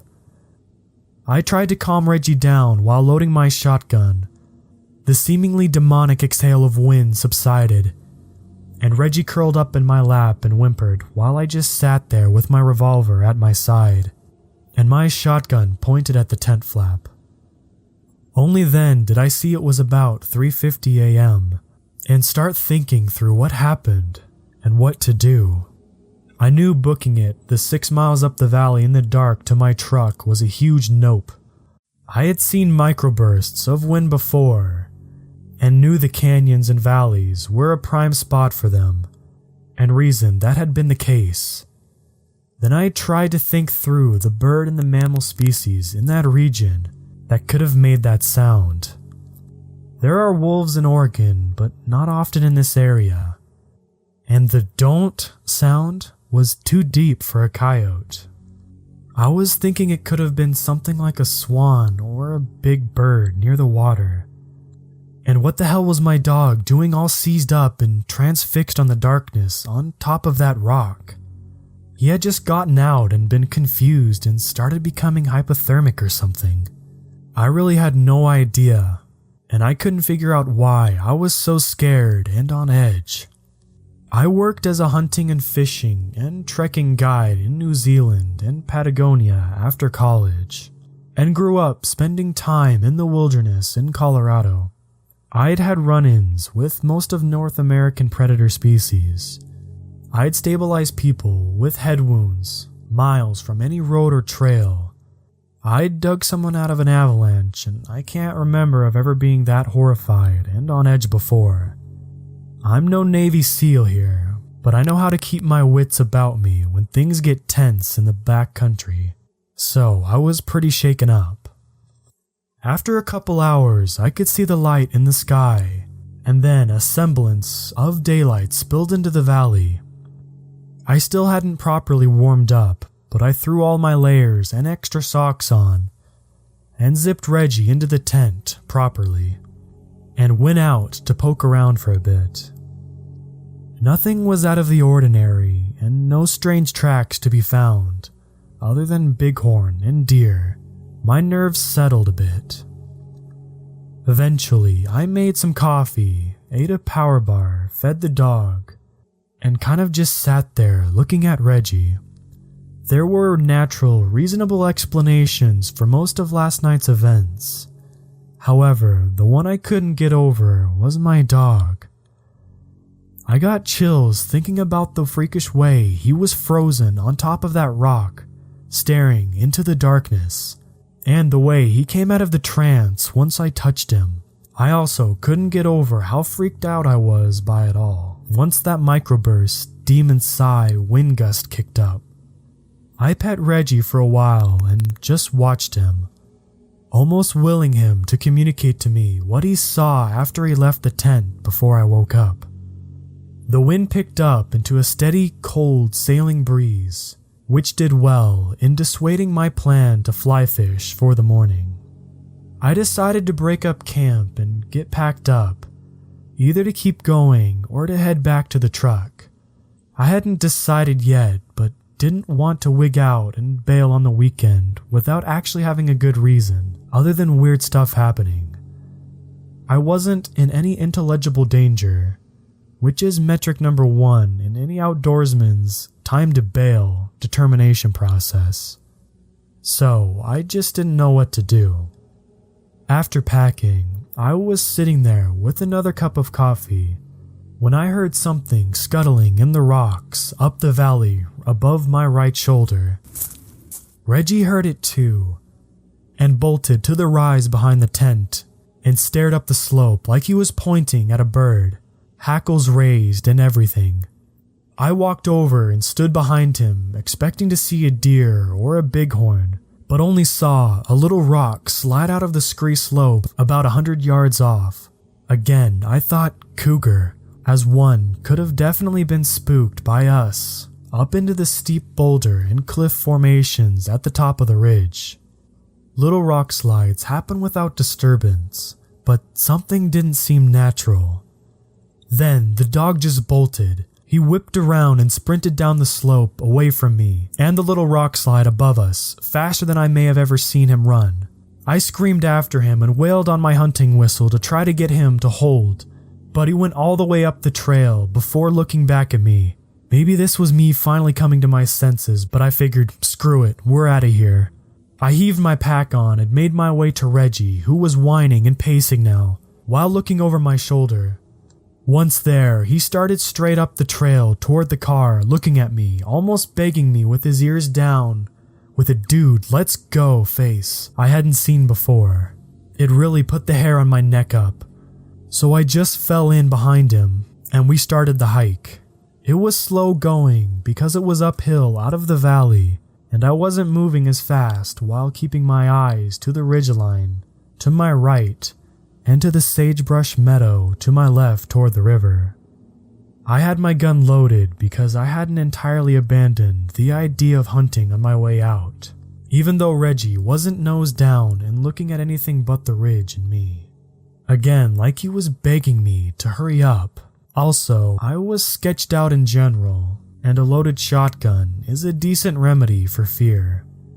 After about an hour and a half, I knew we were probably no more than a mile from the car, because I remember the canyon wall on the right becoming almost a sheer cliff, with occasional slot canyons leading up from the trail. When we were right at the mouth of one of these little mini canyons leading to the cliffs, Reggie stopped. He froze again, like he saw a game bird looking up in the rocks. I thought maybe it was actually a quail, so I got my gun ready and took a few paces up the ridge to see if Reggie would hunt up like he normally would. But he started whining and pacing again, and even shaking a bit while whipping his head back and forth, scanning frantically up and down the hill. I was worried then. I knew he wasn't right. I looked behind me and saw something move between two large boulders. I aimed my gun, thinking again cougar, but I saw two hooves, thinking now bighorn or mule deer. I took a few steps up the steep slope toward the animal, seeing if I could spook it up the ridge and see what it was. And the wind started picking up, and there was sage twigs whipping around the little black rocked canyon. And right then, Reggie started going insane. He was snarling and yelling like I'd never heard before. But I started saying, "Reg, stop! Reggie, no!" while slowly wheeling the corner to see what the rest of the animal was. And that's when my entire life and understanding of the world changed. Behind that rock corner was definitely a bighorn sheep. It was standing on its back legs looking at the rock wall, with its front legs curled up grotesquely into its chest where I couldn't see them. It was shifting its weight back and forth between its back hooves, and it had massive curled ram horns I'd only seen on a few big males before. I was immediately jarred by the sight, and I think I blurted out something like, "Holy hell," but thought for some reason it was just stuck or wedged there, or had fallen in the vertical position from above.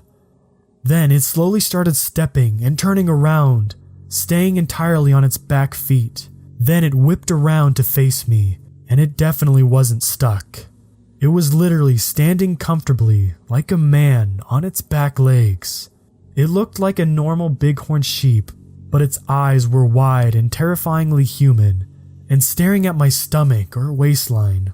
It was drooling a ridiculous amount of frothy slobber out of its clattering mouth. I was tripping and sliding backwards and a half second from blasting this freakish ram in its face when it looked right up into my eyes and shouted, with a wheezing, boyish voice with a terrified, pleading urgency, "Please don't! Please don't! Don't! Don't!" I tripped and rolled down the trail, and Reggie was tearing up the path ahead of me. I leaped up and trained my gun right up at its spot. I saw the ram's horns sticking out and most of its face, as if it was peeking out behind the rocks like a child playing hide and seek. And it was still staring at me, dead in the eye, then ripped its head back behind the rocks. I could hear it still, but it sounded like it was sobbing like a little boy, while repeating, "Please don't, please don't, please don't." As I was pacing backwards, I noticed that I was screaming at it like a savage, like I had done when running into black bears to try to scare them off, not saying anything intelligible, and also screaming for my dog so he didn't bolt a mile ahead. When I got 50 yards down the trail, I shot both my 12-gauge hunting loads down the empty trail into the dirt and kept walking backwards. Reggie was back at my heels at this point, but still whining and barking. I swear, I walked the whole mile backwards, scanning like a madman, hands white and stone gripped on my gun, until I got a glimpse of the valley opening where my truck was. Then I just bolted. I sprinted like a child running from a monster. Reggie stayed ahead of me, and when we were at the truck, I tore my keys out of my bag, threw the dog, bag, and gun into the car, and tore out of the valley back to the state highway like a drag racer. I stopped at the first town and tried to calm Reggie down, and myself, and I still didn't get cell service. I went to the gas station, not to get anything really, but just to interact with another human and make sure the ram monster, or my insanity, was isolated in the canyon. I must have looked like I'd seen a ghost because the first thing the woman said was, "You okay, hun?" I bought a Gatorade and drove back north to the interstate and straight home. I haven't slept right since. My diet is all messed up. I can't think at work. My dog is super jumpy and doesn't like walking at night anymore. Not sure what to do to get over my encounter with this talking, pleading, sobbing beast. But I know one thing for sure. I am not hunting or camping alone anymore. And I am never going to set foot in the John Day River basin as long as I live. Not a chance in hell.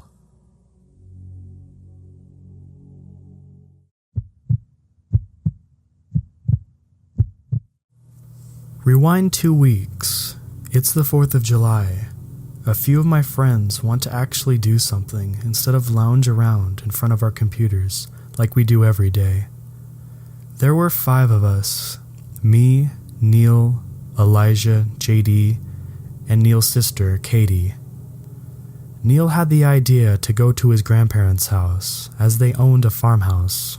We live in Texas, so having that much space, especially with other houses being half a mile out, it was the perfect place to pop fireworks without getting into too much trouble.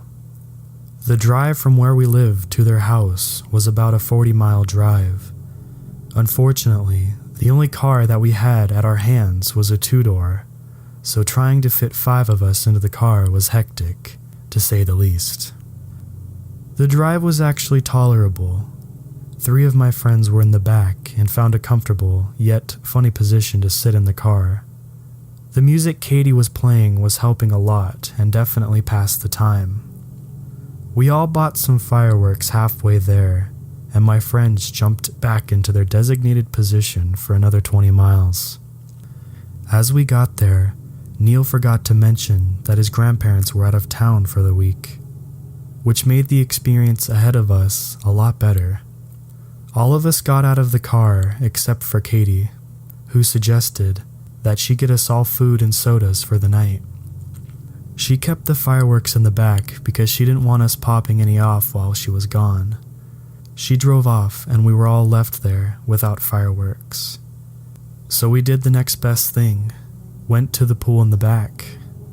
Something that already put me off was that ranch sat considerably close to a forest. Neil even went the extra step to tell me that there's an occasional wolf that can be a hassle to deal with. Of course, I got nervous because I had nothing to defend myself with if one had jumped over the fence. He handed me a pocket knife, saying that there's a shotgun in the living room if something goes down. He mentioned that he was going to set up a game of Risk for us all to play while Katie was out, as the drive to the closest market was well over a couple miles out. So, Elijah and I sat poolside, telling stories to each other about stupid stuff that happened while we were in college. During our talk, I was staring out in the forest line, paranoid about the wolves that Neil teased me about. I saw something move. I couldn't tell since the porch light behind me was making it harder to see any details, but the way it moved made my heart jump. Elijah could see my body language as he leaned in to see what was there. He started to ask me what I saw, and I replied with a wolf on the tree line. He looked toward where I pointed, and he calmed down. "That's just Katie, dude. I think she was trying to scare us." He started calling her name, waving his arm and laughing, saying how she scared the hell out of me. Neil came out of the house, wondering what Elijah was screaming about. Then he saw his sister standing in the field. He started to laugh when Elijah told him what happened and how I was on the edge of my seat. JD came out of the house next, and Neil told him to help Katie with the bags and grab the fireworks. Katie, who was out in the field, started to wave back, but the wave definitely seemed out of place. It wasn't so much waving, but a sudden jerk, like if you were trying to pop your elbow. Elijah yelled for Katie to come back so we can start the party, but JD came back with a terrified look on his face. "Katie's not back yet. I just called her. She's still on the road towards Walmart." Their laughing stopped, and Elijah's face faded, and his arm fell into his lap with a thud. Everyone looked at the still jerking figure in the field. Then, she screamed. The scream was so loud, it sounded like it may as well have been a couple feet away. All of us scrambled, running back into the house. Slamming the door behind us, Neil shouted for us to lock the doors and grab the shotgun in the living room. I ran to grab the shotgun, as it was the closest thing to us, while the other two ran to each of the doors leading inside. Quickly, I grabbed the shotgun and stuffed a couple of shells in my pocket, running back to the kitchen where we came in from, and handed the shotgun to Neil. I pulled out the shells and sat them on the counter, and he loaded one in. JD came back nearly covered in sweat, freaking out, and shouted, "What the fuck was that?" Just as scared as he was, I look at both of them. Elijah quickly joining us again. "You don't think it was a Skinwalker? I read stories. I've been all over 4chan and creepypastas." JD tried to reassure us. "No, it can't be. That's Katie. I'm sure she's just trying to scare us." "Cut the bullshit, JD," Neil barked at him. "That scream wasn't human. You already called her, and you told us she was still going out." He turned back to the door, pushing the blinds slightly, to find Katie closer to us. It stood at the gates of the pool, illuminated by the light, and revealing that didn't look much like Katie at all. The hair was a mess, and the clothes looked tattered. Her skin was bruised. The one thing that caught our eye most was her face. The head was tilted, like it struggled to support the weight. The eyes were blank with emotion, and the jaw was agape. It raised an arm, jerking it like it did before in a mock wave. The jerking, however, started to get more violent as the entire body started to shake uncontrollably. Neil quickly closed the curtains and backed off. He orders us to sit behind the counter, He set himself in the gap leading into the kitchen with a gun aimed at the door. I was silent for what felt like an hour. The three of us continued to look at Neil, who was completely focused on the door. A massive, grotesque smell entered our noses, and all of us reacted appropriately. The horrid stench was like if you left groceries to ferment in a box in the summer heat, with a couple of carcasses as a garnish. It was definitely hard to breathe, tasting the smell in the back of your throat, even with your nose pinched. It was so bad, JD actually threw up. Then, without any warning, the smell was gone. The hot air that was the smell went away, and was easier to breathe. I was afraid to let go of my nose, but was rewarded with a breath of fresh air. Everyone took a couple of breaths to rid their lungs of the pungent smell that lingered before. Neil asked us if we were okay and replied, JD being the exception since he'd puked. We heard what sounded like a whine. It sounded like a mix between a dog and a child about to cry. It was coming from the porch door, but from the front where we came in from the car. All of us stood up, Neil moving forward as we stayed back. We knelt down by the stairs, still hearing this whining. It didn't hit me until we positioned ourselves, but it sounded like something was trying to talk for the first time, like an animal. In a raspy, but still high-pitched voice, I could make out a very small portion of what it was trying to say. Gee, fuck, hot. It kept repeating this until it started to sound more enunciated, more human. What the fuck was that?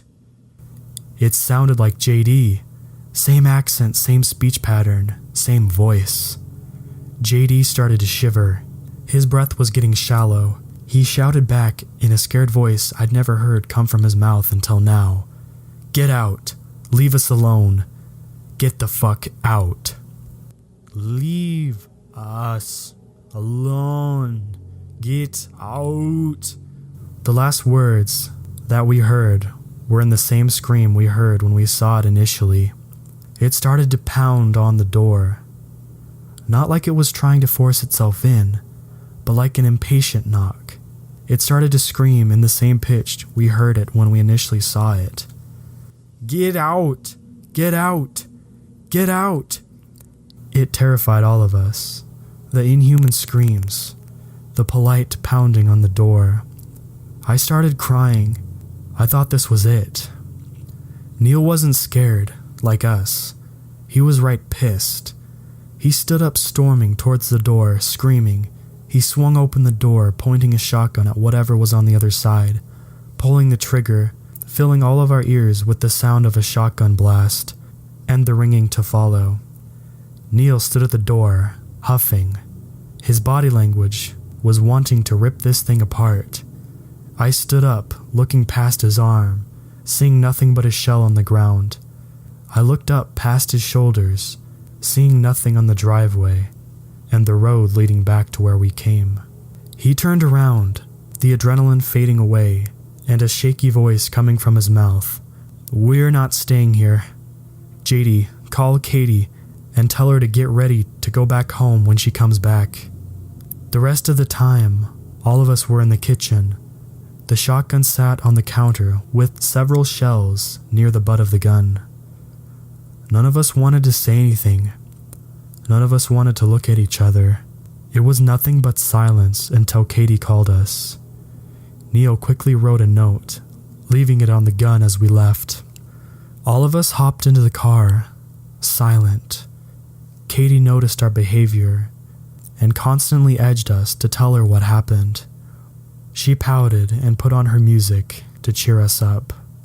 The only thing I could hear was the blood-curdling scream, telling us to get out.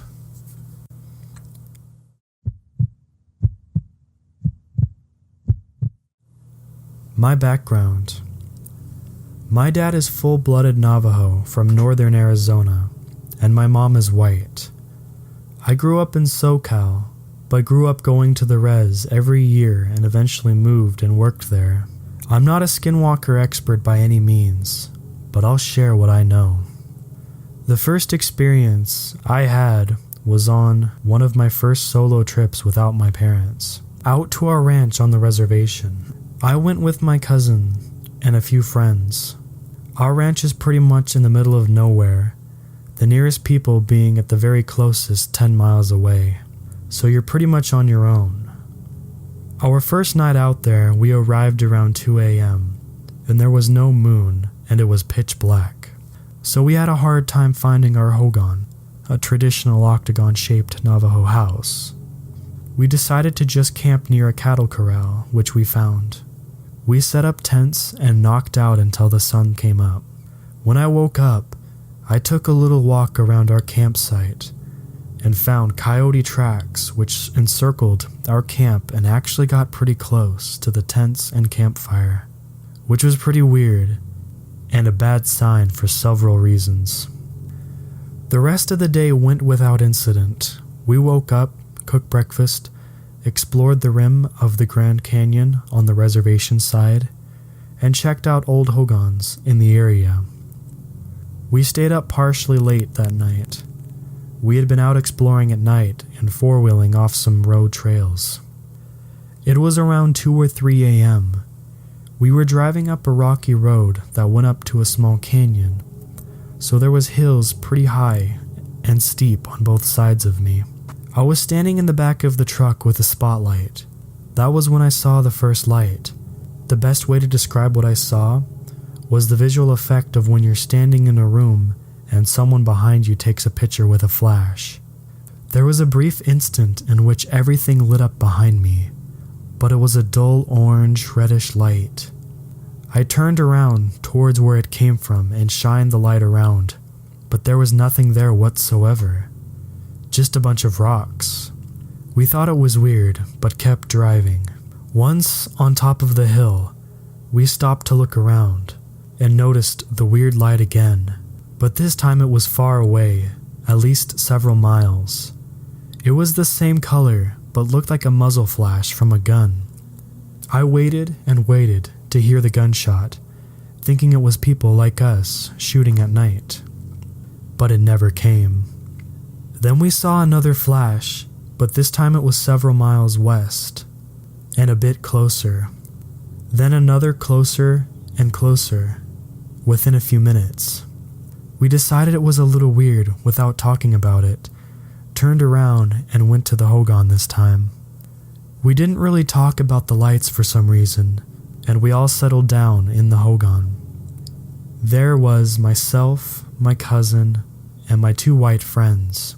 We talked for a while, and it was at that moment when everyone stops talking and everyone is just about to fall asleep when this happened. The door. There's only one door, a small wooden door which locks shut, shook violently as someone kicked the door as hard as they could. It was loud and strong enough to where you could hear the lock rattle and the door bounce back and rattle against the wooden frame. My friend shot up and said, "What the hell was that?" They had good reason to be alarmed. We were very far from anyone else, and they knew that. It's extremely quiet out here, pretty much deafening silence, and you can hear when vehicles are approaching. I got out of bed, grabbed a shotgun, and told my cousin to get his rifle. I walked to the door, motioned for him to come over, and said, "You get left, I'll go right." I'm not really sure why, but I wasn't scared despite the obvious weirdness of what was going on. I ripped the door open and we both slipped out the door after one another and swept the area. Looked everywhere we could and went to the truck and got the spotlight and swept the area. Nothing. No footprints, no animals, nothing. We decided to send a message and shot some rounds off to scare whatever it was anyway. I think we were all kind of worried, but eventually went back to the hogan and settled back in, kind of joking about it to calm our nerves. Eventually, we all fell asleep, but I hid my nervousness, and my heart was still racing. It wasn't until everyone was quiet and asleep that I noticed a thumping. I heard it very faintly through the rock walls, and when I put my ear up to the wall, I heard it a lot better. It was a very rhythmic thumping sound, something very heavy, and timed the same every single thump. It sounded as if it was coming through the rock table that the Hogan sits on top of. I tried to rationalize it and told myself it was just the cows, and somehow managed to fall asleep. I woke up the next morning and we went to check the cows, which were about 10 miles away on the ranch and hadn't been anywhere near our Hogan last night. Several days later, I told my aunts about what happened. They told me that one of my Navajo grandparents who lived alone and out in the middle of nowhere had weird things happen too. The same night we had our door kicked, someone had knocked on her door in the middle of the night. When she opened the door, there was no one there. My aunts think it was a Skinwalker who was messing with me and my cousins because we're mixed. I had a lot of weird stuff happen when I was working there as an EMT as well. It was around 2008, in northern Arizona on a Navajo reservation just on the border of the Hopi Reservation, which oddly enough is inside the Navajo Reservation.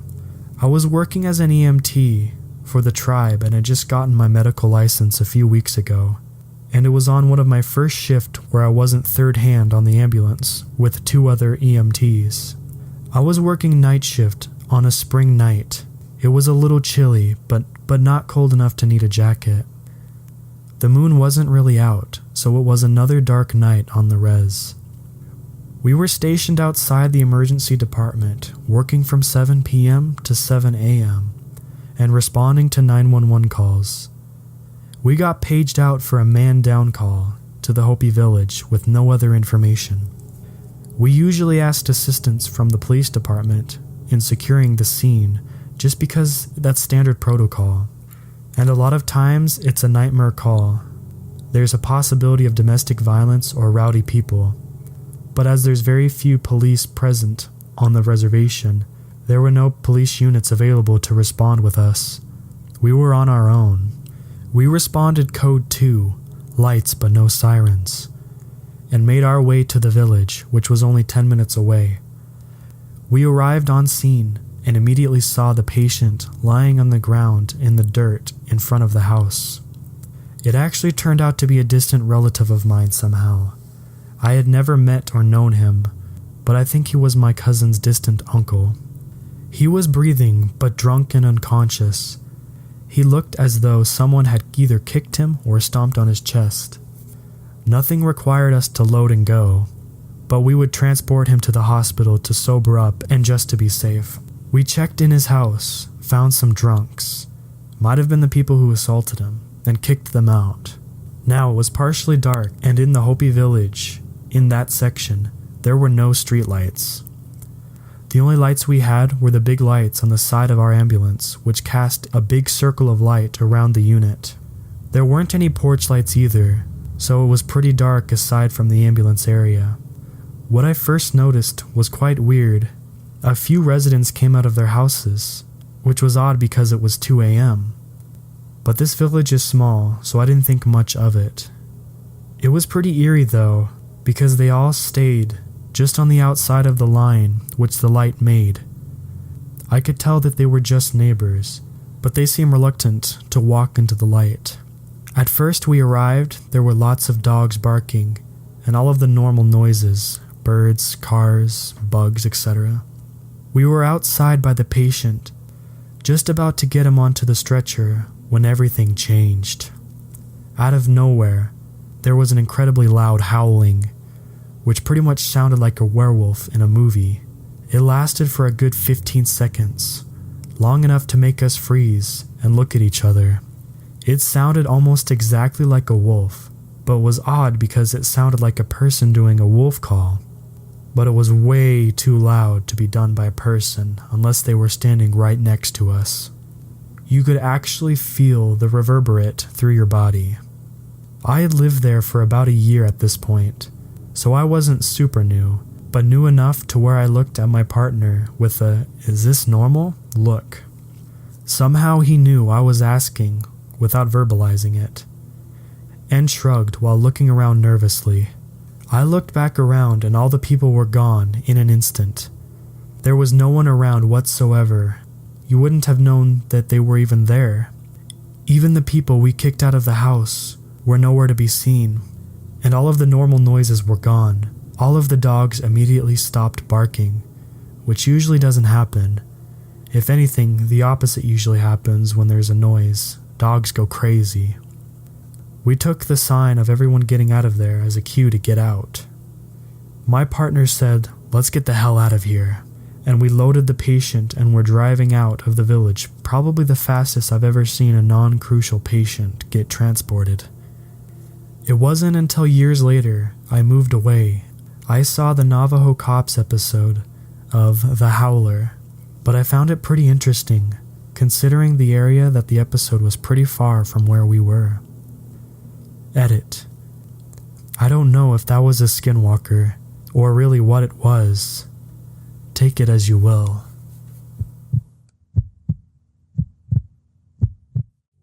My father told me a story once.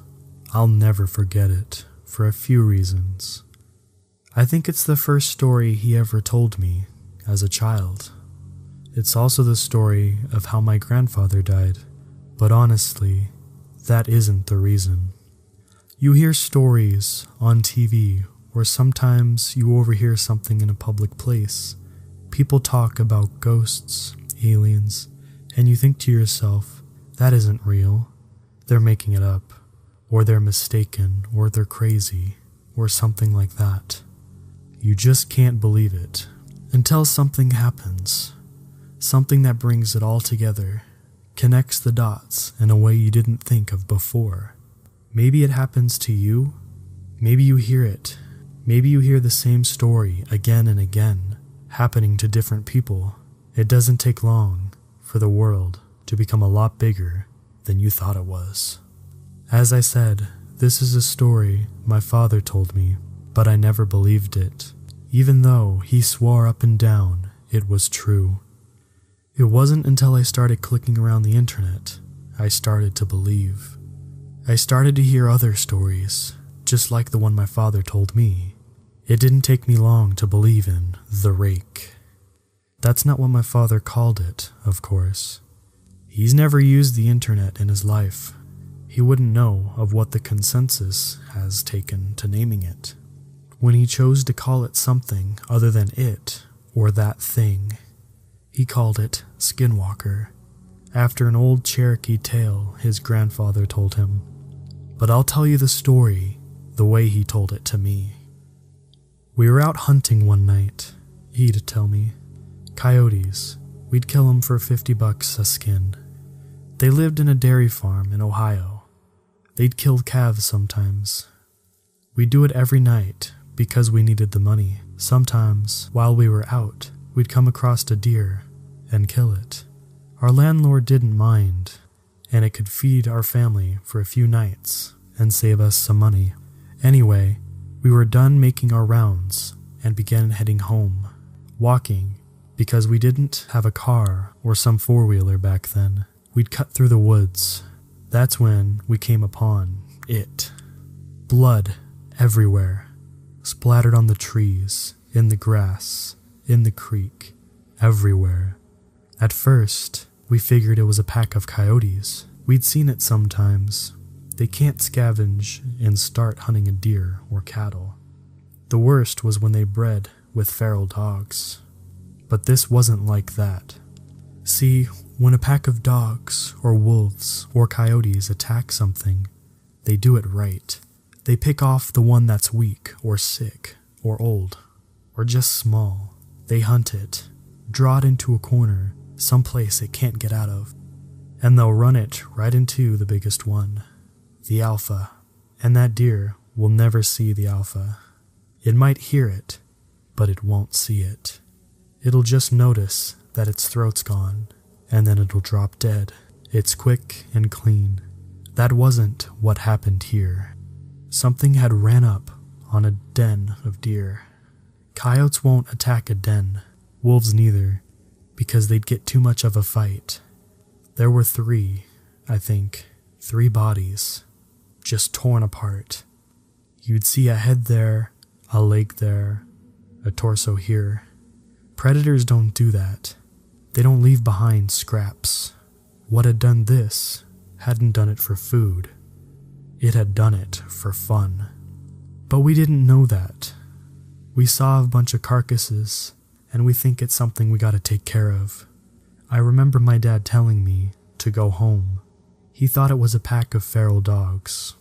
But I wasn't leaving him, and I damn sure wasn't walking through 2 miles of woods alone, with nothing but a .22 and a pocket knife. He was 13 at the time, so a .22 rifle was the only gun he could reliably use.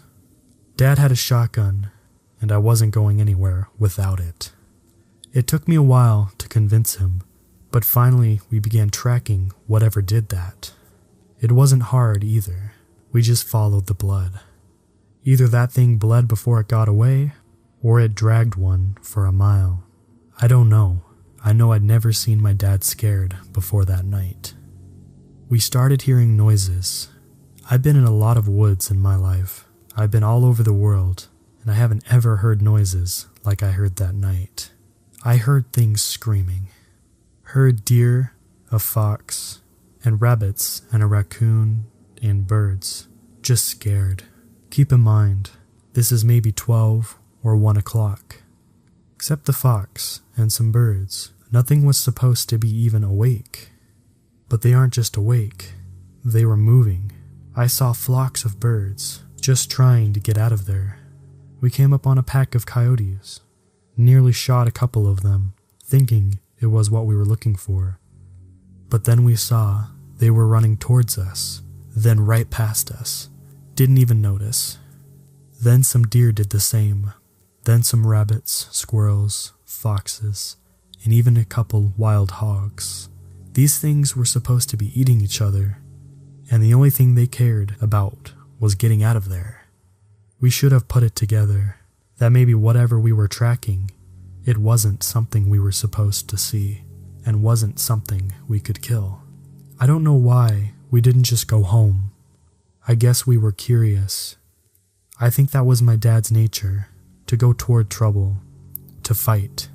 And knowing what I knew about what my father did during the war, my nature was to stay close to him.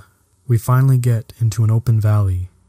It was normally a soy field, but it wasn't in season, so it was just flat dirt. We saw the tracks. A lot of the animals fleeing the forest had paved over the land. But where that deer blood was, nothing had taken a single step, like they were leaving it for us to find. The tracks were shallow. Whatever it was couldn't have weighed more than 100 pounds. But that didn't mean much. A bobcat weighing 40 pounds nearly tore out my damn throat once. All that means is it's quick and hard to hit. So we follow the tracks, and it doesn't take us long to find where it is. There's this old schoolhouse that sits on the top of the hill. Half of it had been ripped out by a tornado, but nobody lived there, not for a long time. We caught homeless people in there sometimes, or even druggies looking for a safe place to shoot up. We figured maybe that was it. Maybe it was some sick kid riding a high, but we didn't think that for long. We'd get within 50 yards, and we'd hear this noise, a scratching kind of sound. It was sort of made up of 2 different sounds. One was a high-pitched screech, another was a low-pitched growl. It was making both at the same time. We get within 20 yards, and we hear the sound. I can remember thinking it sounded like paper being torn apart, while someone was swishing water in a bucket back and forth. My dad looks at me, kneels down and whispers, "I gotta stay behind him, because we're about to corner him. Any animal will fight when it's cornered, especially if it's a predator. But we can tell by the tracks that it's just one. He tells me it's probably a single feral dog, most likely rabid. The plan is to sneak up on it while it's eating, shoot it, and then keep shooting it till it didn't move anymore, then slit its throat. And if it gets to Dad, it's my job to shoot it or stab it to get it off of him. So he walks up, and I'm right behind him, just a tad to his side, so I can see what it is. I wish to this day that I hadn't. It was leaning over a carcass, tearing off its flesh, and throws what it doesn't nibble aside. There was blood all over the brick, glistening in the moonlight. It's pale white, human-looking, but not quite human. It had arms and legs like a human, but it sat like a monkey, hunched over, and its hands weren't normal. It had long fingers with claws at the end. So we see that, and my dad hesitates. He wasn't about to fire on a person, so he clears his throat, trying to get it to turn around. I swear to God, all the noise just ceased. I haven't ever heard true silence before that, and not after it. But for 2 seconds, nothing. Nothing made any noise, which made it all the louder when it turned around and made this shrill cry and jumped on my dad. He got a shot off. I think he missed. If he hit the thing, it didn't mind. But it was on him, tears parts of him off. I start shooting with my .22 point blank, but it barely bled. I got off 5 rounds, and then I started hitting it with the butt of the gun. It wasn't budging. It didn't even register that I was there. It's clawing at my dad, taking off bits of his flesh, and starts on his torso, ripping off skin, and then moves up. It tore off his throat, and then his nose, ripped off the bottom half of his jaw. I don't exactly remember what happened, but somehow my dad's knife ends up in the thing's shoulder, and my dad ends up on my back. I'm running, and by God I'm running faster than I have ever ran before, and it's following me. I end up back in the woods, opposite the ones we've been in. I'm heading towards my landlord's house, 'cause it's half a mile away. I can hear the thing screeching and moaning. I hear these tree branches crack and get thrown around. It sounds like someone's taking an axe to every single tree I pass. It's cracking so loud and often, but I just can't look back. Finally, I trip into gravel. I look up, and there's my landlord and a bunch of his buddies drinking around a campfire. I scream and I cry, and they come over. I'm telling them to call an ambulance. And he looks at me, and I'll never forget what he said. "What's on your back?" he asked me. Just as he said it, he saw one of those god-awful flannel shirts my dad wore everywhere. It was what was left of my dad. Suddenly we hear it, screeching. He grabs me and my dad gets thrown to the ground. I'm fighting him, crying, 'cause I think we can still save him somehow. But my dad had been gone before I ever picked him up. He has to pick me up and throw me aside before I come with him. He and his buddies were all inside and locking their doors and getting guns. The landlord's asking me what happened, but I just don't know what to tell him. He pieced enough of it all together to understand that there was something dangerous there. All the lights in the house were on, and someone called the cops. They'll be there, but in 15 minutes. We look outside, and I see it walk in front of the fire they'd made. They don't know what it is. One of them says it looks like an ape. Suddenly, something goes through the window. We shoot at it, but it ain't the thing. It's my landlord's dog. Just the body, though, not its head or legs. We start pushing things in front of the doors and windows when we hear something in the garage. I remember one of my friends saying the doors were open. We hear metal and glass just get ripped apart, but we put a couch and TV in front of the door to the garage. It banged around some more, but then it got quiet. Not silent, like it was before. We could hear it move around some, and the guys were talking, making sure the guns were ready. Someone hands me a pistol. No sooner did I cock the hammer back, did we hear something shatter upstairs. Then we heard it screech again, except now it was louder, and it didn't echo and fade out, because it was inside. We all rushed to the one door leading upstairs, and we got to it just as that thing did. It opened it just a bit, and 4 or 5 men just slammed into it. It got its hand through, though. Someone with a shotgun took care of that, put the barrel right up to its wrist, and pulled the trigger. cut its hand clean off. That only pissed it off though. It started pushing on the door, clawing. We were on one side pushing as best as we could, and it was on the other side doing the same. The wood was just not going to hold. Someone tells us to keep our heads down. Then suddenly, the top half of the door is just gone. My ears ringing, and there were splinters everywhere. 2 or 3 of them unloaded on the top of the door. I don't really know where it went after that. The police got there. I was still glued to the door, or what was left of it.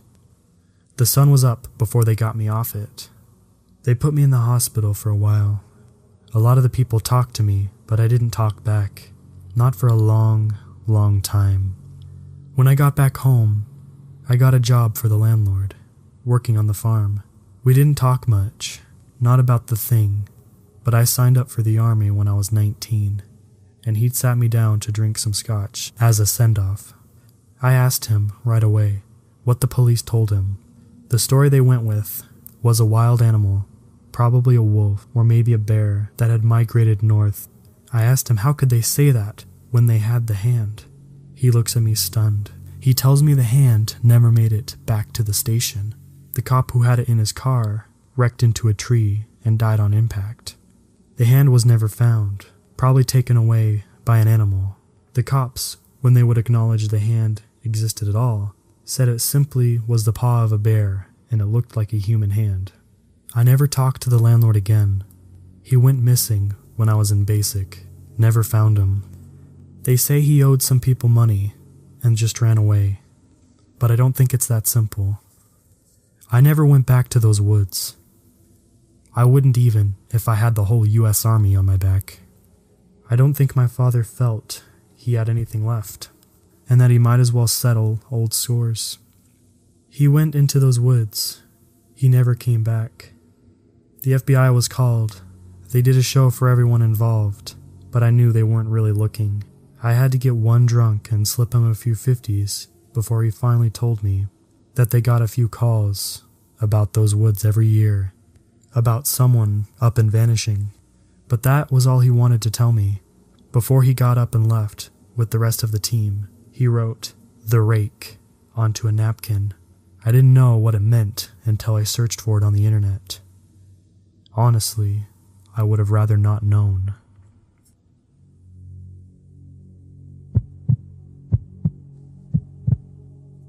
Rewind 2 weeks. It's the 4th of July. A few of my friends want to actually do something instead of lounge around in front of our computers like we do every day. There were 5 of us. Me, Neil, Elijah, JD, and Neil's sister, Katie. Neil had the idea to go to his grandparents' house, as they owned a farmhouse.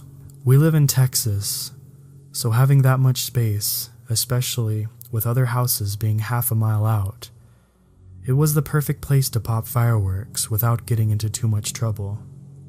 The drive from where we lived to their house was about a 40-mile drive. Unfortunately, the only car that we had at our hands was a 2-door, so trying to fit 5 of us into the car was hectic, to say the least. The drive was actually tolerable. 3 of my friends were in the back and found a comfortable, yet funny position to sit in the car. The music Katie was playing was helping a lot and definitely passed the time. We all bought some fireworks halfway there, and my friends jumped back into their designated position for another 20 miles. As we got there, Neil forgot to mention that his grandparents were out of town for the week, which made the experience ahead of us a lot better. All of us got out of the car except for Katie, who suggested that she get us all food and sodas for the night. She kept the fireworks in the back because she didn't want us popping any off while she was gone. She drove off and we were all left there without fireworks. So we did the next best thing, went to the pool in the back. Something that already put me off was that ranch sat considerably close to a forest. Neil even went the extra step to tell me that there's an occasional wolf that can be a hassle to deal with. Of course, I got nervous because I had nothing to defend myself with if one had jumped over the fence. He handed me a pocket knife, saying that there's a shotgun in the living room if something goes down. He mentioned that he was going to set up a game of Risk for us all to play while Katie was out, as the drive to the closest market was well over a couple miles out. So, Elijah and I sat poolside, telling stories to each other about stupid stuff that happened while we were in college. During our talk, I was staring out in the forest line, paranoid about the wolves that Neil teased me about. I saw something move. I couldn't tell since the porch light behind me was making it harder to see any details, but the way it moved made my heart jump. Elijah could see my body language as he leaned in to see what was there. He started to ask me what I saw, and I replied with a wolf on the tree line. He looked toward where I pointed, and he calmed down. "That's just Katie, dude. I think she was trying to scare us." He started calling her name, waving his arm and laughing, saying how she scared the hell out of me. Neil came out of the house, wondering what Elijah was screaming about. Then he saw his sister standing in the field. He started to laugh when Elijah told him what happened and how I was on the edge of my seat. JD came out of the house next, and Neil told him to help Katie with the bags and grab the fireworks. Katie, who was out in the field, started to wave back, but the wave definitely seemed out of place. It wasn't so much waving, but a sudden jerk, like if you were trying to pop your elbow. Elijah yelled for Katie to come back so we can start the party, but JD came back with a terrified look on his face. "Katie's not back yet. I just called her. She's still on the road towards Walmart." Their laughing stopped, and Elijah's face faded, and his arm fell into his lap with a thud. Everyone looked at the still jerking figure in the field. Then, she screamed. The scream was so loud, it sounded like it may as well have been a couple feet away. All of us scrambled, running back into the house. Slamming the door behind us, Neil shouted for us to lock the doors and grab the shotgun in the living room. I ran to grab the shotgun, as it was the closest thing to us, while the other two ran to each of the doors leading inside. Quickly, I grabbed the shotgun and stuffed a couple of shells in my pocket, running back to the kitchen where we came in from, and handed the shotgun to Neil. I pulled out the shells and sat them on the counter, and he loaded one in. JD came back nearly covered in sweat, freaking out and shouted, "What the fuck was that?" Just as scared as he was, I look at both of them. Elijah quickly joining us again. "You don't think it was a Skinwalker? I read stories. I've been all over 4chan and creepypastas." JD tried to reassure us. "No, it can't be. That's Katie. I'm sure she's just trying to scare us." "Cut the bullshit, JD," Neil barked at him. "That scream wasn't human. You already called her, and you told us she was still going out." He turned back to the door, pushing the blinds slightly, to find Katie closer to us. It stood at the gates of the pool, illuminated by the light, and revealing that didn't look much like Katie at all. The hair was a mess, and the clothes looked tattered. Her skin was bruised. The one thing that caught our eye most was her face. The head was tilted, like it struggled to support the weight. The eyes were blank with emotion, and the jaw was agape. It raised an arm, jerking it like it did before in a mock wave. The jerking, however, started to get more violent as the entire body started to shake uncontrollably. Neil quickly closed the curtains and backed off. He orders us to sit behind the counter. He set himself in the gap leading into the kitchen with a gun aimed at the door. I was silent for what felt like an hour. The three of us continued to look at Neil, who was completely focused on the door. A massive, grotesque smell entered our noses, and all of us reacted appropriately. The horrid stench was like if you left groceries to ferment in a box in the summer heat, with a couple of carcasses as a garnish. It was definitely hard to breathe, tasting the smell in the back of your throat, even with your nose pinched. It was so bad, JD actually threw up. Then, without any warning, the smell was gone. The hot air that was the smell went away, and was easier to breathe. I was afraid to let go of my nose, but was rewarded with a breath of fresh air. Everyone took a couple of breaths to rid their lungs of the pungent smell that lingered before. Neil asked us if we were okay and replied, JD being the exception since he'd puked. We heard what sounded like a whine.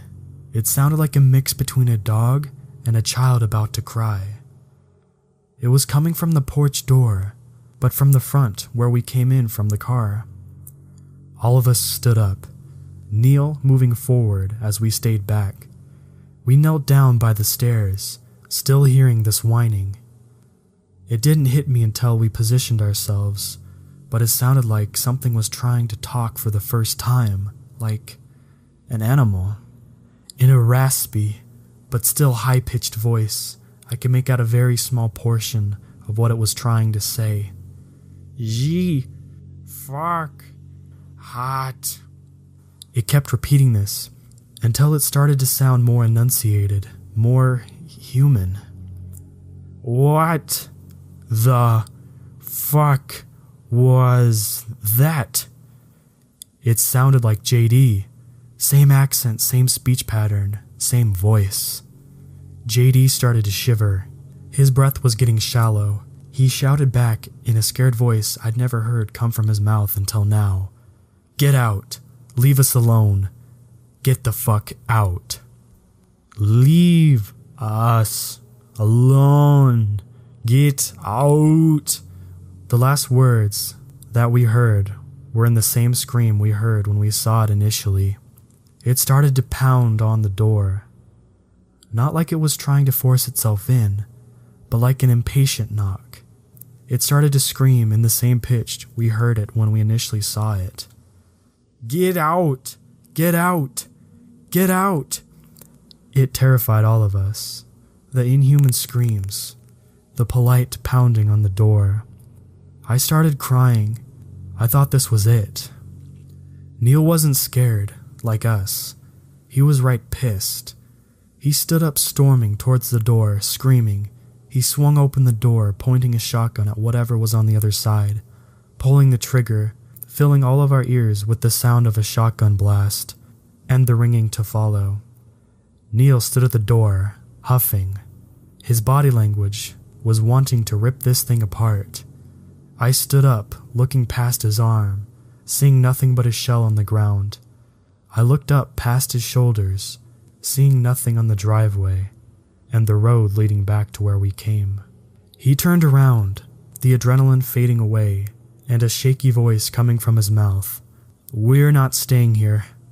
JD, call Katie and tell her to get ready to go back home when she comes back.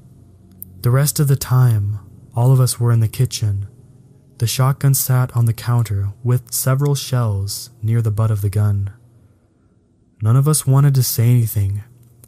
None of us wanted to look at each other. It was nothing but silence until Katie called us. Neil quickly wrote a note, leaving it on the gun as we left. All of us hopped into the car, silent. Katie noticed our behavior and constantly edged us to tell her what happened. She pouted and put on her music to cheer us up. The only thing I could hear was the blood-curdling scream, telling us to get out. Number 2. My background. My dad is full-blooded Navajo from northern Arizona, and my mom is white. I grew up in SoCal, but grew up going to the res every year and eventually moved and worked there. I'm not a Skinwalker expert by any means, but I'll share what I know. The first experience I had was on one of my first solo trips without my parents, out to our ranch on the reservation. I went with my cousin and a few friends. Our ranch is pretty much in the middle of nowhere, the nearest people being at the very closest 10 miles away, so you're pretty much on your own. Our first night out there, we arrived around 2 a.m., and there was no moon, and it was pitch black. so we had a hard time finding our hogan, a traditional octagon-shaped Navajo house. We decided to just camp near a cattle corral, which we found. We set up tents and knocked out until the sun came up. When I woke up, I took a little walk around our campsite and found coyote tracks which encircled our camp and actually got pretty close to the tents and campfire, which was pretty weird and a bad sign for several reasons.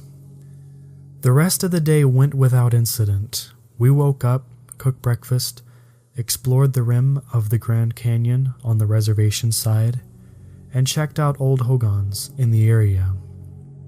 We stayed up partially late that night. We had been out exploring at night and four-wheeling off some road trails. It was around 2 or 3 a.m. We were driving up a rocky road that went up to a small canyon, so there was hills pretty high and steep on both sides of me. I was standing in the back of the truck with a spotlight. That was when I saw the first light.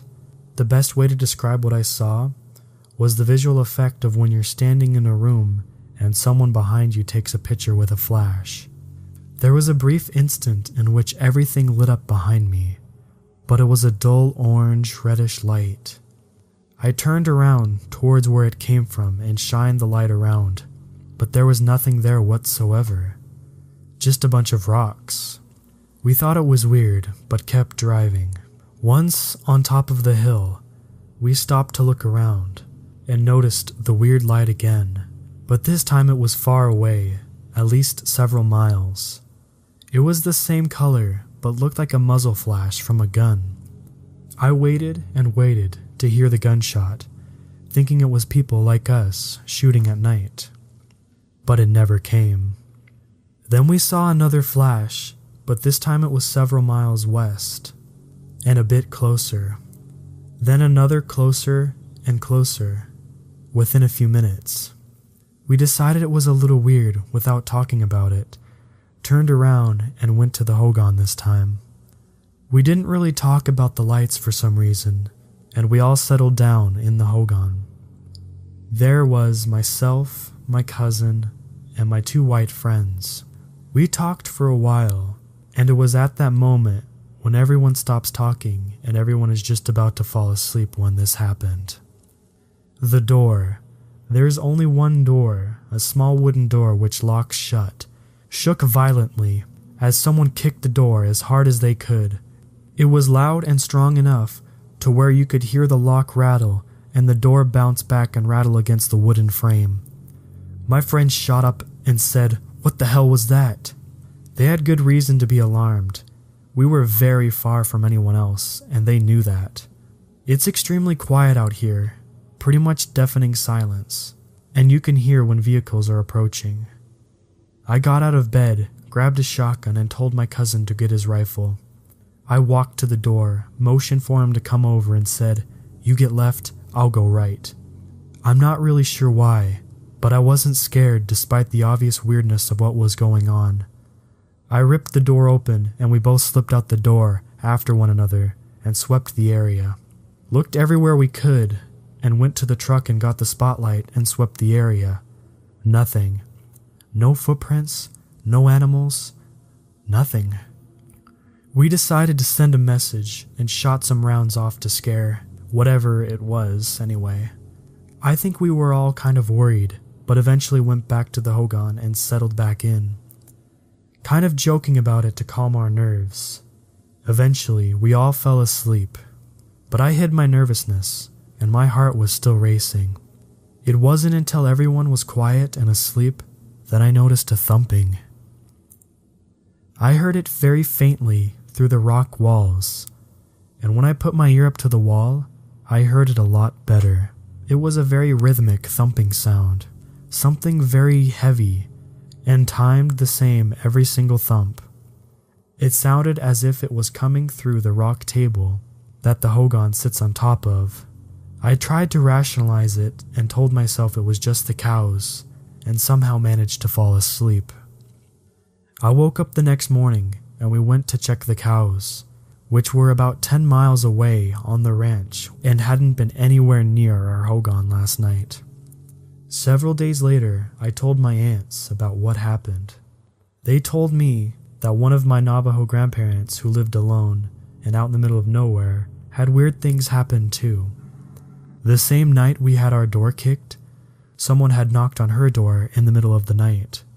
When she opened the door, there was no one there. My aunts think it was a Skinwalker who was messing with me and my cousins because we're mixed. I had a lot of weird stuff happen when I was working there as an EMT as well. It was around 2008, in northern Arizona on a Navajo reservation just on the border of the Hopi Reservation, which oddly enough is inside the Navajo Reservation. I was working as an EMT for the tribe and had just gotten my medical license a few weeks ago, and it was on one of my first shift where I wasn't third hand on the ambulance with 2 other EMTs. I was working night shift on a spring night. It was a little chilly, but not cold enough to need a jacket. The moon wasn't really out, so it was another dark night on the res. We were stationed outside the emergency department, working from 7 p.m. to 7 a.m., and responding to 911 calls. We got paged out for a man-down call to the Hopi village with no other information. We usually asked assistance from the police department in securing the scene just because that's standard protocol. And a lot of times it's a nightmare call. There's a possibility of domestic violence or rowdy people. But as there's very few police present on the reservation, there were no police units available to respond with us. We were on our own. We responded code 2, lights but no sirens, and made our way to the village, which was only 10 minutes away. We arrived on scene and immediately saw the patient lying on the ground in the dirt in front of the house. It actually turned out to be a distant relative of mine somehow. I had never met or known him, but I think he was my cousin's distant uncle. He was breathing, but drunk and unconscious. He looked as though someone had either kicked him or stomped on his chest. Nothing required us to load and go, but we would transport him to the hospital to sober up and just to be safe. We checked in his house, found some drunks, might have been the people who assaulted him, and kicked them out. Now it was partially dark, and in the Hopi village, in that section, there were no streetlights. The only lights we had were the big lights on the side of our ambulance, which cast a big circle of light around the unit. There weren't any porch lights either, so it was pretty dark aside from the ambulance area. What I first noticed was quite weird. A few residents came out of their houses, which was odd because it was 2 a.m. But this village is small, so I didn't think much of it. It was pretty eerie though, because they all stayed just on the outside of the line which the light made. I could tell that they were just neighbors, but they seemed reluctant to walk into the light. At first we arrived, there were lots of dogs barking, and all of the normal noises, birds, cars, bugs, etc. We were outside by the patient, just about to get him onto the stretcher when everything changed. Out of nowhere, there was an incredibly loud howling, which pretty much sounded like a werewolf in a movie. It lasted for a good 15 seconds, long enough to make us freeze and look at each other. It sounded almost exactly like a wolf, but was odd because it sounded like a person doing a wolf call. But it was way too loud to be done by a person unless they were standing right next to us. You could actually feel the reverberate through your body. I had lived there for about a year at this point, so I wasn't super new, but knew enough to where I looked at my partner with a "is this normal?" look. Somehow he knew I was asking without verbalizing it, and shrugged while looking around nervously. I looked back around and all the people were gone in an instant. There was no one around whatsoever. You wouldn't have known that they were even there. Even the people we kicked out of the house were nowhere to be seen, and all of the normal noises were gone. All of the dogs immediately stopped barking, which usually doesn't happen. If anything, the opposite usually happens when there's a noise. Dogs go crazy. We took the sign of everyone getting out of there as a cue to get out. My partner said, "Let's get the hell out of here," and we loaded the patient and were driving out of the village, probably the fastest I've ever seen a non-crucial patient get transported. It wasn't until years later I moved away. I saw the Navajo Cops episode of The Howler, but I found it pretty interesting, considering the area that the episode was pretty far from where we were. Edit.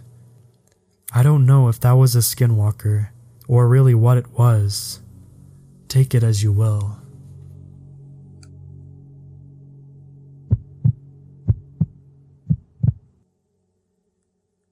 This is the story of my first encounter with an odd creature I grew to call Skinwalker. I didn't start calling them that until I came face to face with one a second time. I am now 17, but when this happened I was 9. At the time, I lived in a very small town in Michigan called Stockbridge. The town lies outside of a semi-thick forest, and I've been told by my dad much of it was cut down. My house was on the outskirts of town, near the woods. There wasn't much to do in the town. There were no fun places to go, and I had no video games or TV. So me and my friend Jake would spend all of our time outside. Both our parents were comfortable with us being outside without supervision and let us do what we wanted. The day this story takes place was August or September and was already dusk. My dad agreed that Jake and I could take his dog for a walk in the woods as long as we didn't stay out too long. We had been walking a path which led to a creek and had been planning to turn back once we reached it. It was about 15 minutes away from the edge of the woods. We were 10 minutes into the walk and Jake's dog, Midnight, had begun sniffing everything in sight. He was a well-trained dog most of the time. We could walk with him through the woods without a leash. But before the walk, we had gotten him really excited and he still hadn't calmed down completely. A small animal saw Midnight and quickly ran back the way it came. Midnight, still a bit hyper, bolted after it, ignoring Jake's cries for it to come back. Jake and I ran after Midnight as fast as we could, but we soon lost the sight of him, and had only the noise of his barks to follow. The chase lasted a few minutes until we caught up to Midnight. He had stopped to sniff at a tree. We took a few moments to catch our breaths before we turned to follow the path we had made, crushing through the underbrush. Midnight was now walking happily beside us. We hadn't gone very far when Midnight stopped, sniffing the air. Once again, he had turned and ran into the foliage. This time, he wasn't wagging his tail or barking, just running. Again, we chased him, but he wasn't going that fast and kept slowing down, like he wanted us to follow him. We stopped at a small hill that overlooked a clearing. I remember this part perfectly. Midnight started to quiet growl, and his fur started to rise. I remember being confused, but I couldn't see anything. The noise of something moving reached my ears. As I looked in the direction of the noise, a deer crawled into the clearing. This deer crawled, not limped or walked, it crawled like a child. I remember being transfixed on the deer. I saw it had no tail, and its face and body was oddly human. Its eyes were a bit too wide, and its nose was a bit too short and pointed, and its ears were too circular. At one point, it got so close, I could see that around the pupils of its eyes were white. This is not normal for a deer. None of us made a sound, not even Midnight, as it walked around the clearing. It must have seen us, but I guess it didn't give a damn, as long as we didn't disturb it. After walking around the clearing 3 times, it walked closer toward the middle. It slowly raised itself to be standing on all 4 legs. Once it did that, it stretched its front legs out for a few moments, like a cat. Once done stretching, it raised its front legs, kind of like a horse can. Unlike a horse, it raised until its back was straight and its arms fell to its side. Midnight started barking like someone was trying to kill him. He sounded angry and dangerous. This was not the first or last time I heard Midnight bark like that, and it didn't even cause me to look at him. Instead, I continued staring at the deer, who was now staring back at us. Its eyes were wider than they had been, and it froze like a deer caught in the headlight of a car. After an unknown amount of time of midnight's barking and the deer's staring, the deer turned and started to run on two legs through the woods. It ran like a man, arms swinging slightly up and down like a person can do. It was faster than anything I had ever seen, faster than any deer once it heard a gunshot. Minutes passed and we all just stood there, staring at the area where it ran. Soon, Jake turned to Midnight, who was now relaxed, and told him to walk with us. I remember leaving the clearing, but for the life of me I can't remember how we found the trail or exited the woods. Both of our parents were terribly angry with us. We had been in the woods for almost an hour, and by the time we got back, it was really dark out. We both told them what happened in the woods, but they said the deer must have been injured or something. Even at us insisting that the deer stood up, they told us it was just our imaginations, and that there was nothing to worry about. Jake and I talked about a lot after that. We also talked about my second encounter when it happened. Sadly, I moved and lost contact with Jake. This is my second encounter with a Skinwalker. This happened when I was 10, and unlike my first encounter, I do not remember much of the fine details such as time, date, or exact location. I do remember that this happened sometime in winter 2011 and took place in Canada. This happened when I was 10. I didn't know that skinwalkers were a thing at this point in time, and so my idea of skinwalkers and yours may be extremely different. My dad was thinking it would be cool, suggesting that the entire family take a trip up to Canada to visit his brother, my uncle. My mom shot that shit down immediately, as it was in the middle of winter and very cold. My dad, who can talk anyone into anything, anyone but my mom, got her to agree with him. After my dad talked some more, he was able to take only one child with him. He could take the eldest child, a boy of 10, me. My mom wouldn't agree to anything else. A week went by, in which I assume my dad got everything sorted out with James, my uncle. My dad and I loaded into the car with our suitcases and started the multi-hour drive to our destination. This was my first time out of the country, and so I spent most of my time staring out the window. Before I knew it, we were stopping safely at our destination. We must have crossed through a border check at some point, but I don't remember it. Our destination turned out to be a cabin in the middle of the woods with no civilization for miles. It was fantastic. This remains the only time I visited Canada, but the woods were beautiful. I remember being awestruck by them. The trees were a different type than in Michigan. The nature was loud with animals, and there were some bird calls I couldn't place. And the snow was deep, but seemingly untouched. I met James and his family for the first time. The first 3 or 4 days were a blast, exploring my new surroundings and just having fun with others. My family isn't big on guns. Up until this point, I had never even seen one. My dad hesitantly said yes, believing his brother and his promise that he wouldn't actually let me shoot it. James got his gun, which was some kind of rifle, I believe, and we went into the woods. I followed him as we walked, wondering what the gun would sound like. We hadn't gone far before we reached a fence that had cans on top of it. James showed me all the parts of the gun, even unloading it, so I could hold it. He showed me how to shoot, and I had a good time, even though I actually wasn't shooting at the cans. An hour went by, and it started to snow. At this point, James and I were cold, so we decided to start heading back. I don't know how close we were to the cabin when I saw it. Over some brush, I saw what I thought was a deer standing on its hind legs, walking like James and I were a moment before.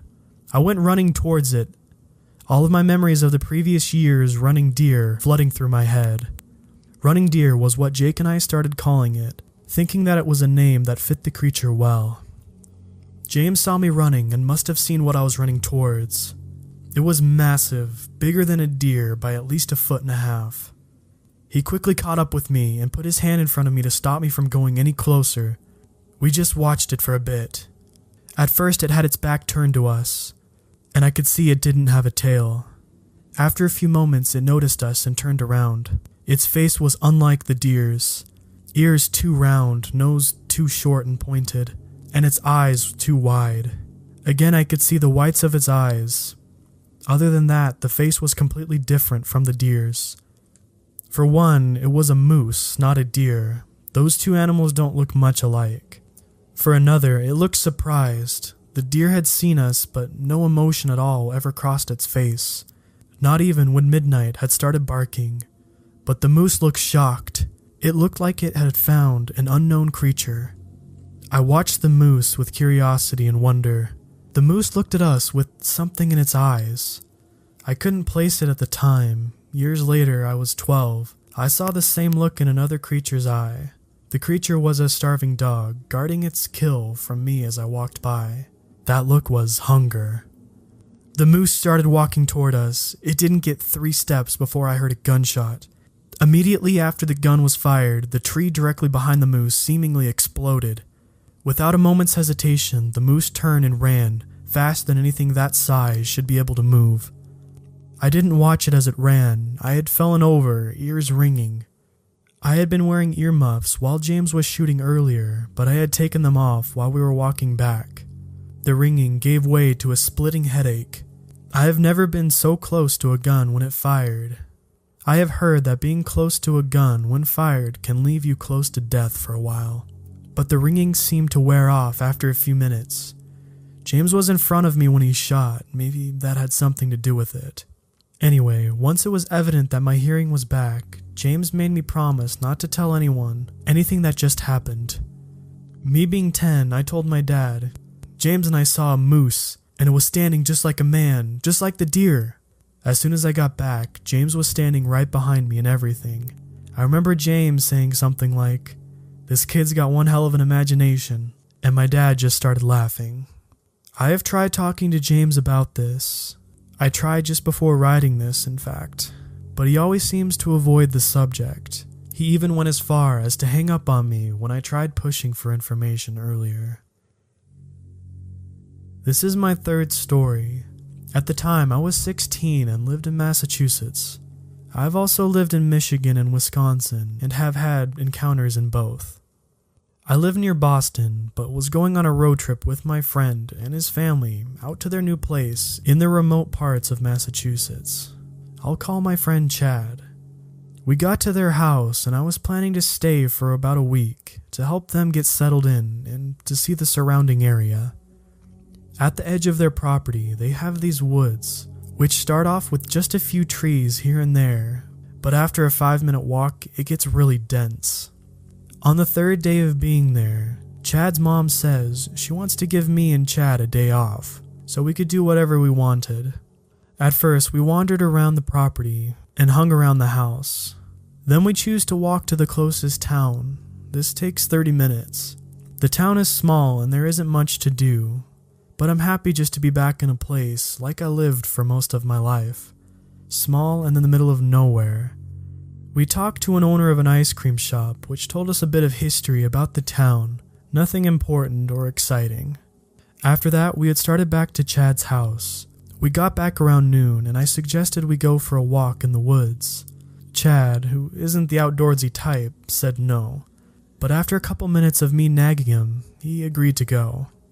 Even though I go out all the time, I camp and walk the trails at night most of the time.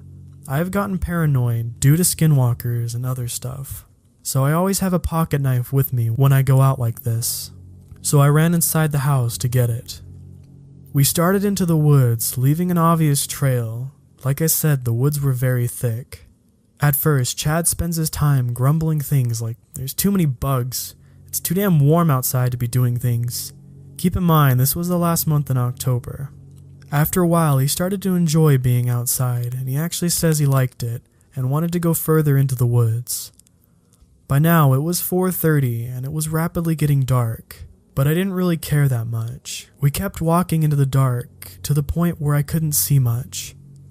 We had started on our way back, but at some point we had gotten separated. I noticed this and turned on the flashlight on my phone, spinning around to see if I could see Chad. I couldn't. "Chad!" I yelled out. "Can you hear me? If you can, say something." I waited, and a few moments later, off to my right, I heard a feeble stammer. "Zach." Zach is my name. It sounded like Chad, and I quickly turned to the direction of the noise and slowly walked towards it. I didn't see anything, so I moved my light horizontally to try to spot anything. I called out again, "Chad!" and got "Zach" again. It was much stronger and louder this time. I walked forward with more confidence but stopped dead in my tracks as I heard something big move very quickly through the bush right behind me. I whipped around frantically and came face to face with Chad. At first I was stunned. I had heard him from the opposite direction. Up to this point in my life, I had only encountered a skinwalker with another person once, and we were together when it happened. So this situation was new to me. What the hell were you doing behind me? Why didn't you come from the same direction as your voice?" I practically yelled at him, overcome by anger at being tricked like that. "What are you talking about? You were the one changing directions," Chad yelled back. "What?" I said quietly. I shined my light on him. I could see he was obviously shaken. "I heard you call my name and I started to walk toward you. You sounded scared or hurt at first, but after a few minutes you started saying my name normally. Then you stopped answering my calls and I heard you from behind me, and I saw your light, so I started running at you," he explained. I was scared, finally putting the pieces together. I had never encountered a skinwalker that could impersonate a person's voice before, and I realized it was in the woods with us. There was a faint noise of movement behind me. I turned around to see a horrible sight. Not 10 feet in front of me, its head looked like a wolf's, like the kind you would see at a zoo. It was at least 6.5 feet tall. Its head, shoulders, and arms and chest were all covered in thick gray and white fur. Its legs and most of its stomach held a much thinner pelt of the same fur. Both Chad and I saw the creature and ran faster than I thought we could. For whatever reason, the creature didn't chase us, and we made it out of the woods without incident. Chad told his family, who didn't believe him. I didn't tell mine because they haven't believed me about this stuff in the past. Chad has not gone back to the woods and has not seen the beast again.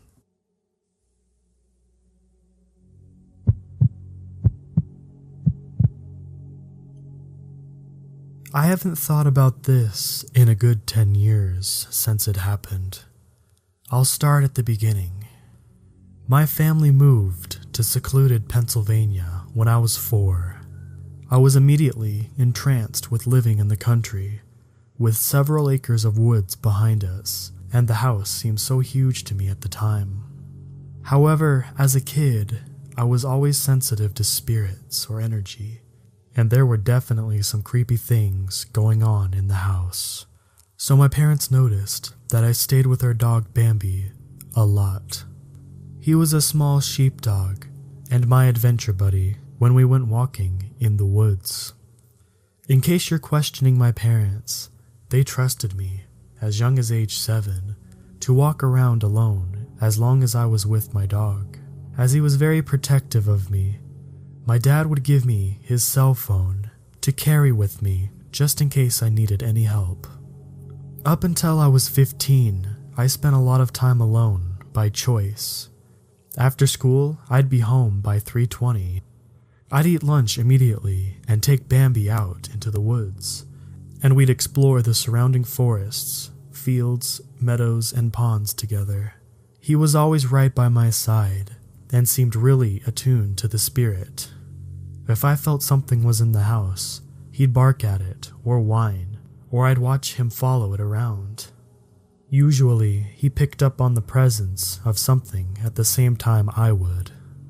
Anyway, from the backyard to the left, there is a small strip of trees, and in the fall and winter, when the branches are bare, you can see the field next door, which is about 300 yards from my house itself. There is a big plane shed up there, and a kind of runway, where my neighbor would fly his biplanes off. What's kind of important to the story is we have no neighbors for a mile in every direction. It's pretty rare to see any kind of people on the surrounding properties unless it's my neighbor haying the fields in the summer. But one day, in early fall, I had been trumping through the woods with Bambi for several hours, and I let him run off the leash most of the time because he would run ahead about 20 feet and keep turning around to check if I was still there. If I had lost sight of him, he'd retrace his steps to find me again. That day, I got caught up in something, so Bambi ran off a little bit and I suddenly realized I was alone. Suddenly, there was a lot of crashing deeper in the woods, and I heard Bambi's alarm bark and a lot of yelping and then some screeching. Raccoons and gophers really make fucking scary distress sounds, so I figured that's what it was. So I called Bambi, and he popped out of some brush, covered in pickers, and since I was spooked, I ran right back home with him. Right as I got back to the door, I stopped to catch my breath, and Bambi and I were just standing there when I spotted something standing on the very edge of the runway. It ran along the higher end of the field, and then there was a steep drop off the edge of the hill at the very end of it. They didn't appear to be wearing anything distinctive, but even at dusk, I could see that they were appearing completely black, or everything about them was very shadowy and dark. This part gives me shivers now. They were standing facing off the runway, and then I saw them hunch over and slowly raise their head and yell, "Bambi!" at the same high voice I would use to call him. They had the same vocal inflection as me too, but it sounded like they were trying really hard to sound like me. Next to me, Bambi tucked his tail under, lowered his head, and growled softly. They called again, but this time it sounded like they were losing their voice, as if they had been calling it for a while. My 8-year-old logic assumed that someone was trying to steal my dog, but why would they stand in the middle of the field and be so obvious about it? When I told my parents about it that night, they dismissed my story. The next day, I went to my cousin's house 2 miles up the road, and my uncle told me about an animal he saw the night before that he was trying to identify. He said it looked like an emaciated cow sprinting across the bridge over the creek, which was about 300 yards from the runway. And also since then, anyone who's been at my house has always been uneasy around the creek and the plain shed runway, whether or not they're interested at all in the paranormal. I know a lot of death happens in nature, but I've also found goats ripped up in the field. The nearest house with any amount of goats or farm animals is nearly 4 miles away, and a lot of unexplained things have happened up there. Number 2. Background. I'm a female, and this occurred 2 years ago when I was 18. This takes place in Maine. Every summer, my family and I go up to camp in Ellsworth, Maine. It's about a 3-hour drive from my house. The camp itself is an hour from the nearest town. I've been going to this camp my entire life. My family owns it, and I've never had an incident like this happen before. I was watching TV in the middle of the night. Both of my brothers and parents had gone to bed. I had heard a noise coming from the kitchen and realized the dogs needed to go outside to do their business. So I took my brother's 2 pit bulls and my tiny dog outside after turning on the porch light. I walked around the front yard and let the dogs off the leash. It's so incredibly dark in the woods in Maine that the porch light really only illuminated the porch and nothing else. So I tried to keep an eye on them. I was momentarily distracted when I saw a wild bird on the lake. When I looked back, I saw the pit bulls were both looking at something in the woods. I couldn't see what it was, but I assumed they'd seen a squirrel or a raccoon. It was then I realized I didn't see Alfie anywhere. She's an awfully small dog, and she's completely black. I called her a few times, and heard a soft whimpering right where the dogs had been looking earlier. I took a couple steps in that direction and called for her again, worried that she may have gotten her paw stuck between rocks or gotten stuck in a snake hole. Suddenly, I felt something moving behind me. I whipped around and looked down, and it was Alfie. She had been staying close to me the entire time. I just hadn't seen her. So naturally I was thinking, if Alfie's here, what the fuck is in the woods? I took another step forward, and the pit bulls began to growl. They were slowly advancing, and were now on either side of me, looking right into the blackness of the woods. I quickly picked up Alfie and began to back up, very slowly. I'm not sure what I thought was there, but there's a lot of animals in Maine, and I figured the dogs knew better than I did, since I couldn't see anything. Right as I turned around, I heard the most absolutely bone-chilling thing I've ever heard in my life. Coming from the direction of the woods, I heard someone, or something, call Alfie's name. It sounded almost as if it was trying to mimic me, but it was just all wrong. The voice sounded really distorted and almost seemed to wail. I freaked the fuck out and ran inside with the dogs. I have no idea what was out there in the woods. My camp is essentially a log cabin overlooking a lake, and our nearest neighbor, who is also family, lives at least a half a mile in the opposite direction of where that thing was.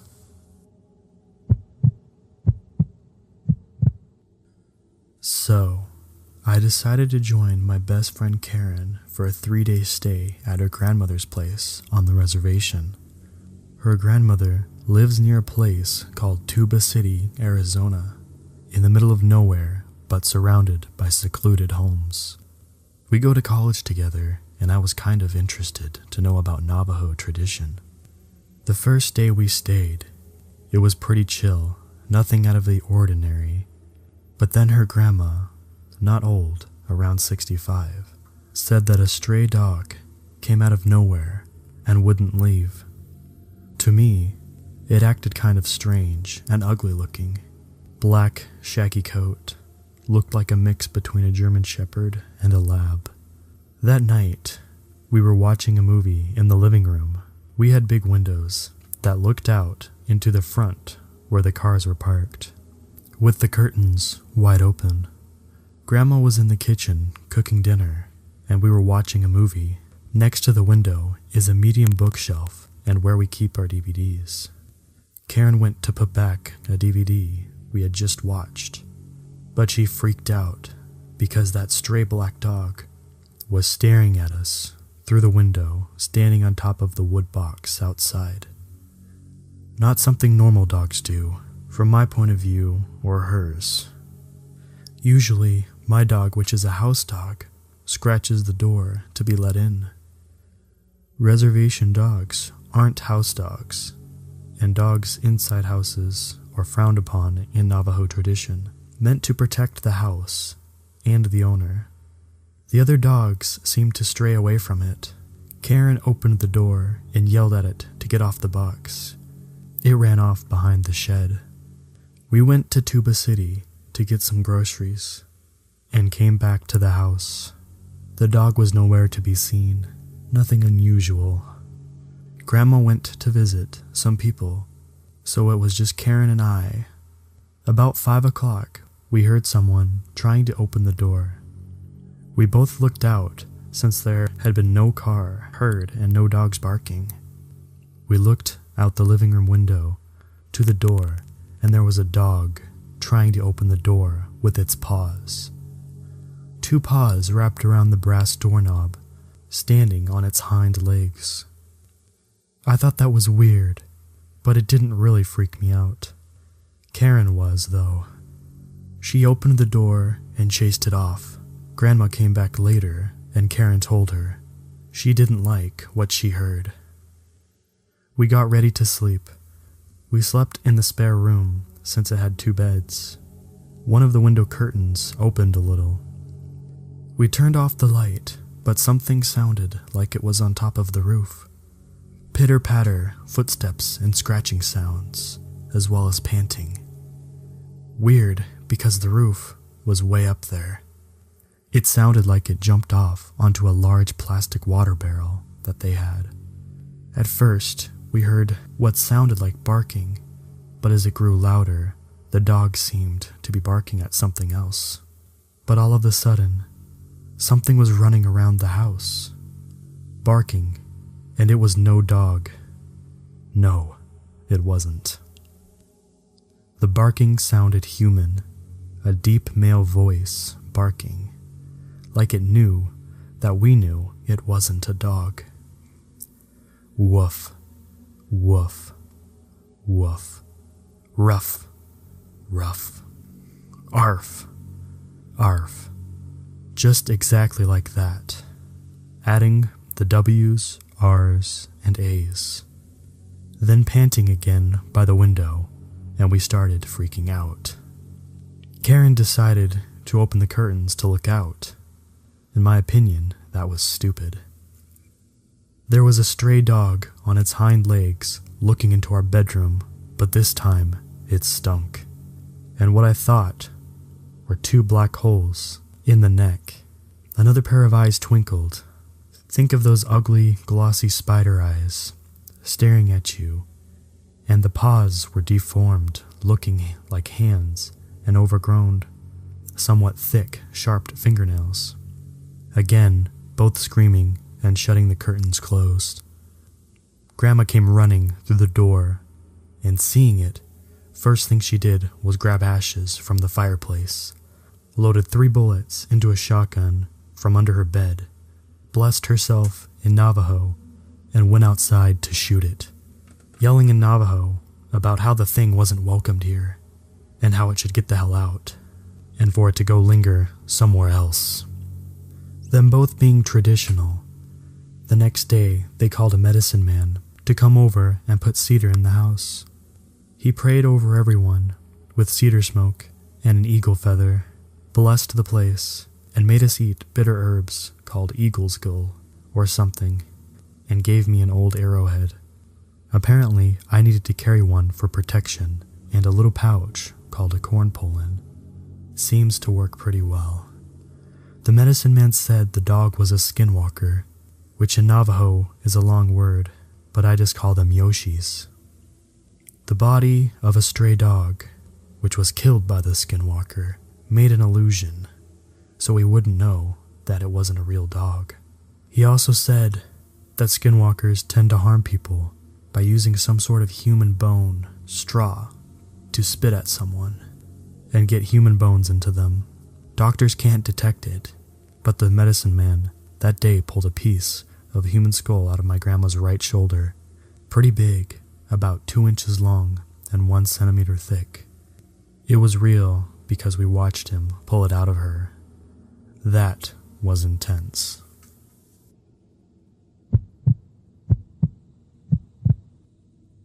So, I lived in my parents' rental house near my school. It was kind of an intermediate form of living on my own. All the perks, not as many responsibilities. They wanted me to worry about school rather than bills, is how they put it. I still have a part-time job for groceries and other various stuff I want though. The night it happened, I'd come home to a crazy dog, Vinny. My big black lab was going absolutely bonkers. He was jumping up on me, which he never does, and barely let me get to the counter to set down my takeout. I figured he was out of water or excited for dinner. It was close to dinner time, and I paused to scruff him and calm him down, but he just kept bounding around like he wanted to tell me something. I filled his bowl and took my Thai food to the couch. I put on my favorite show and settle in. I had a paper to write, but was putting it off for a while. It was for my American film as a lecture class, which was important for my comparative lecture major, but I wasn't thrilled to write the paper on native son. So it was probably going to be a late night for me, as I was inevitably going to put it off until late. Vinny came bounding in the living room and stood in front of the television. I stared at him for a moment as he panted furiously and started barking at me. I was quick to hush him because he has a big bark and we had neighbors. But he kept stalking around the living room, making various dog noises, whining and pawing at the carpet. I put my book down and went to give him more food just to shut him up. But his bowl was untouched. He never left so much as a kibble behind, and I became very apprehensive. He was acting like something was wrong, and he wasn't a drama queen, so I made sure all of the doors were locked and turned on some lights. "Go outside, Vinny," I said, sitting back on the couch. He whined at me and I had to get up to pull him by the collar to get him to the dog door to the backyard. He shot me a look and climbed through and I sighed, still a bit concerned but not overly so. I went back to the living room and resumed my dinner. After a good 5 episodes or so, I got enough inspiration to go into the computer room and start writing my paper. There was a thump from outside as I sat down, but I ignored it. Vinny could get crazy sometimes and bounced all over the place, so I directed my attention to my homework and slowly got going. I'd been working for an hour or so when I heard another thump and something drag along the side of the house. I furrowed my brow and tried to concentrate on my paper, but something felt off. Vinny started barking and I rushed to the door to get him to come in. He was growling, hackles fully up, and I could barely get him back inside. I locked the dog door and tried to walk away, but he just sat there, staring at it, still growling. I cautiously grabbed his collar and opened the door. The yard looked normal, kind of sickly in the outdoor lights, but otherwise just fine. Vinny jerked against me and it took all I had to keep control of him. He started barking again and I had had enough. We were going inside for the night. I made sure all of the doors were locked and the garage was closed. Something was definitely off and I decided to finally call the police on the non-emergency number. "Hi, my dog is acting really weird and I've heard some noises outside. Is there any way you could have someone drive by my house?" I asked. "Of course," the woman said. "What's your address?" I told her my address and thanked her profusely. Vinny was still acting like a nutcase, but I didn't want him to go outside anymore. I felt better with him going crazy inside where he could protect me. Vinny is a big dog, fiercely protective, and really scary when he wants to be. I had a boyfriend try to hit me once and Vinny nearly bit his arm off. He may have been acting like a maniac, but if something happened, he'd have my back.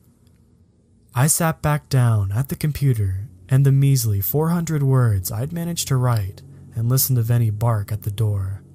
I was going to go crazy and I had no real way to shut him up. I considered locking him in his crate, but I was too on edge. There was a knock at the door and I nearly jumped out of my skin.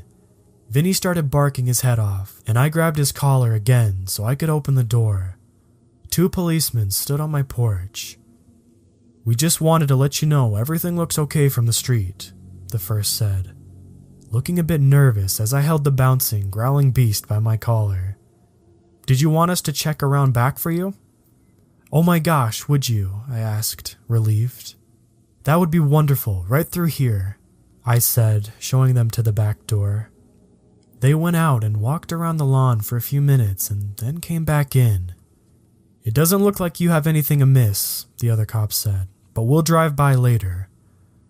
"Thank you, I really appreciate it," I said, showing them out. I locked the door and let go of Vinny's collar. He ran into the other room to bark at the door again. Part of me wanted to go unlock it, but something told me not to. I finally had enough and put him in the laundry room with his bed and toys, hoping he'd just lie down and go to sleep. But he just kept barking and howling. It was muffled now, though, which made it easier to concentrate on my homework. After what seemed like hours, I clicked the double space option and exhaled proudly, just barely making the page number requirement. That deserves some ice cream for sure. I let Vinny out and scooped myself a bowl and made my way upstairs to get ready for bed. Vinny usually comes with me and sleeps in my bed, but stood at the bottom of the stairs, whining, giving me a little bark. I called him, but he just stood there, panting. I was really unnerved, but left my door open so he could come to bed when he calmed down. I ate my ice cream and read a few chapters in my book, then snuggled in for the night. I don't think I'd even fallen asleep when Vinny just went nuts downstairs. I was out of bed in a flash. He sounded like he was dying or something. On my way downstairs, I heard a loud clatter and a high-pitched scream from Vinny. I found him growling, barking, whining and snarling in the kitchen doorway, fixated on something. I ran to his side to calm him down, and that's when I saw it. The dog door was halfway across the kitchen, lying limp on the tile, and something was trying to come through the hole. The thing was, it was somewhere between one of those gray aliens and a corpse. It had one shoulder and a long, oddly jointed arm claw on the floor, and it struggled to get its other shoulder through. Its skin was somewhere between pale blue and mold green, like dead flesh. The hand that was clawing at the kitchen floor was too long, like it had extra joints in its fingers, which were tipped with ugly little black claws instead of fingernails. Its face was stretched, its jaw hanging lower than it should, in a mewling, groaning, angry moan. It didn't seem to have eyes, just sunken, black, empty sockets. It started to wiggle its other shoulder through the door, and I didn't need to see any more. I pulled Vinny into the garage, not bothering with shoes or pants. I sped to my parents' house, running a few lights along the way. I told my parents what happened, but they didn't believe me, obviously. They did comment on how agitated Vinny was, though. I didn't sleep a wink that night, and I didn't go to school the next morning, opting to play sick and cuddle with Vinny all day. He'd calmed down, and that alone made me feel safe. When my parents went back to the rental house, they found the dog door halfway across the kitchen floor, and half of the backyard torn up. Claw marks were dug into the floor by the door, which they blamed on Vinny, but agreed that the situation was weird. I moved back into my parents' house and insisted they come with me to pack up my stuff. I wouldn't stay past dark either. It's all I can do to stay in school. I'm getting Vinny licensed as a therapy dog so he can come with me everywhere I go. I don't think anything like what happened that night will happen again, but if it does, Vinny has my back.